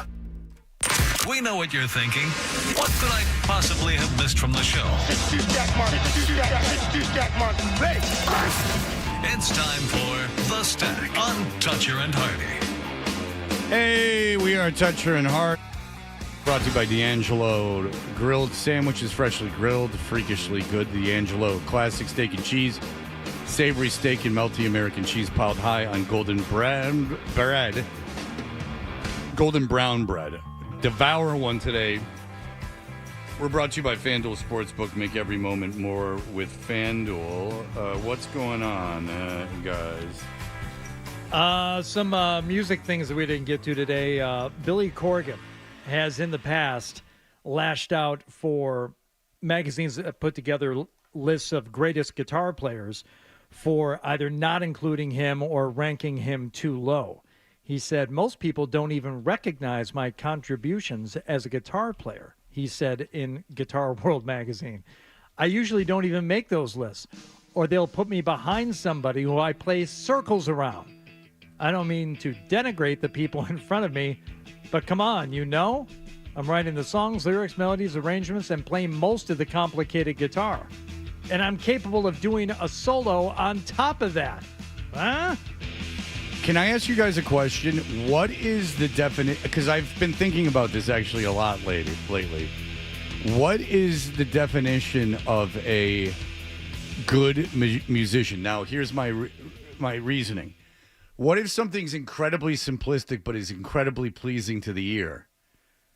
Is that not as proficient or as good, in quotations, as someone who's dazzling in their finger work and the technical aspects of what they're doing, but to the ear, it doesn't sound good? Okay, so when you say musician, I think of technical proficiency first. What you're talking about, something that's pleasing to the ear, might just be a song. And there are songwriters who can't play a lick on an instrument. But isn't a musician's job to express himself artistically in a way that is pleasing to themselves? Yeah, I would say along these lines, we've had this discussion made me very angry with you about drummers and how you said there's no way to tell a good drummer from a bad drummer if you don't play drums. Yeah, but you listen to enough music and you have enough wherewithal and common sense to understand, like, some punk drummers are like incredibly skilled, proficient, fast drummers, and they don't sound anything like some mellower drummers who play just kind of in the pocket and find a groove and are really good at that too. Yeah, but okay, I'm glad you asked that, and thank you for the insult to get into it. That was necessary. No, what was insulting was your refusal to consider that one drummer could be considered better than another. Well, first of all, I was insulting myself by saying I can't tell it because I don't play drums. But is it? Do you remember the conversation that way, Wallach, Yes, or did you I do. feel And insulted? I remember you got very offended that day. But wasn't I talking about how I just don't Yes, know? and that's where Fred is right, and you are wrong. No, that because it Thank also you, turned Jonathan. into how would you know? It was kind of that. Okay. It was a little finger pointing. All thing right, you let's do. get beyond our own personal grudges and get through the rest of the show. I wish we could, but go. All right, so is busier? I'm being serious. Are you judging them by how busy they are? Like, because what if someone's just like you said, like in the pocket? Because I've heard jazz drumming and stuff. Nod to Adam, where they're like crazy, like syncopating and like doing all this crazy stuff. Like Keith Moon. Okay, so was going crazy. I'll give you. I'm glad you brought up Keith Moon. I'll give you my best example. I think Keith Moon is the best rock and roll drummer of all time. Is he technically the best? No. There's 100 guys who are better than Keith Moon at actually playing the drums. But for playing musically and playing a song and having a style that was, uniquely his. He's it. So he's the guy that is the rock and roll drummer. Do you consider Neil Peart a rock and roll drummer? Yeah, and Neil Peart is a better drummer than Keith Moon, technically. But there would be some drummers who say that's not the case. It's just interesting in how not you in particular, but how people gauge like how good someone is at something. All right. Well, Because- you like guitar rock. You've been to Yeah, Guitar yeah, Fest, as Dan Roach has called it. Yeah, I love it. And Who the are more your- satanic, the better. Who are your favorite guitar players? Well, like that's hard because like they're my favorite bands that have guitar players, but I don't know if they're the best guitar player. Like when I was a kid, I loved Eddie Van Halen. Like hearing Eruption for the first time was like mind blowing. But that's like guitar heroics. And since then, there's bands I like more than original Van Halen. Not a ton, but there are bands that I like more than original Van Halen, where it's not like the guitar player's project, right? Like it's not them overshining like the rest of the group. I mean, there's a lot of like, I think Chet Atkins is amazing. I think Mark Knopfler is a great guitarist. Yeah, he's loved because of that picking style, like his finger picking and all that. Yeah, But I know. I always like Slash too because he's got such like a sound that is his, and whether it's him or his guitar or his tone, but he plays musically, and I know his solos aren't anything that necessarily can't be reproduced by somebody proficient, but the fact is you didn't come up with it. Slash did, so he gets the credit. I think Fred, to Fred's point, and Fred, correct me if I'm wrong, but you're I saying will. that you, I know, you're saying that, drummers would be best to judge who the best drummer is. Guitar players would be best to judge who the best guitar player is. And I agree with that to a certain extent. I think that's one side of the spectrum. The other side of the spectrum is music fandom. And I think the people that are the best judges of these things are the people that fall somewhere in between. Maybe they're not a professional musician, but they have a musical ear. Yes. So you're Thank saying you. you. That's what I'm getting to. All right, Me. but I'm here's the expert. Here's a more meta. Here's a more meta argument, though. Which is what I started with, which I want you to wrap your heads around. What makes someone good? Is it the way that it sounds pleasing to you, or technical proficiency? Because Yngwie Malmsteen apparently is this like psychopathically good guitar player, but when I was a kid, I went out with my grandmother. We walked to Harmony House and bought Yngwie Malmsteen's Rising Sun album, where he's attacking a dragon with his guitar. His flames are coming out. The answer is the latter. It is what it means to you, because once it's out there, whether it's a book or a song or whatever it is, no longer matters what the artist's intention was. How it's received and perceived is what it is. Right. So how do you I guess my point then would be I would judge how good a guitar player is by how good the song is. If that's how you want to judge it, yes. Yeah, so I think that's why people say like Keith Richards, Keith Richards obviously isn't like the most proficient guitar player. But he'd be a good choice based on your personal criteria. Right, exactly. And I'm no big Rolling Stone fan, but that's just like anyway. So I bought that Yngwie Malmsteen album when I was a kid, and I put it on. I'm like, this is horrible. Yeah, this doesn't sound good. So then I started asking, like, why? If this doesn't sound good, is he good at it? Yeah. Right. Like if you're on the radio and like you're like I'm really good at talking. I can talk real well. But no one enjoys what you're saying. You know what I'm saying? Like it's a very. I've just left everyone with a very interesting thing to dwell upon today. You think you did? Yeah. Well, it's all a strategy for me to get people not to on vote. Election day. Well, I was going to say, I wanted to, before you wrapped up officially, to throw that little bit of advice you threw out yesterday. Give it a shot. Just because you can't vote don't mean you can't yadro. That's right. So if you're not of age today. And thank you for the people that reached out to Stephanie about the yadro clowns. We really appreciate it. I liked getting the text going, what's happening? And I'm like, we talked about blowing up your marketplace. You're welcome. Yeah, you're welcome. Someone suggested that there was this whole charity angle, and I'm like, let's be honest, we're not doing that. All right, here's $100 to your charity. Yeah. All right, everyone, have a tremendous day, and we will be back tomorrow unless there is someone waiting to fire us outside the studio. You knew there was going to be one. That's more. a parting shot. Which is what happened to Rich Shertenlieb yesterday, as he was fired, not even 6 months into the run of his show. Too far. If I finally have gone too far. That was it. God bless each and every one of you, and God bless the wonderful people on this show and station. God bless the United States of America on this election day. And hey, guys, just go out there and make this a democracy. All right? Yeah. That'll do it for us. And get rid of the MCAS. Bye. Toucher and Hardy, 98.5 The Sports Hub. Right now at Wendy's, you can get a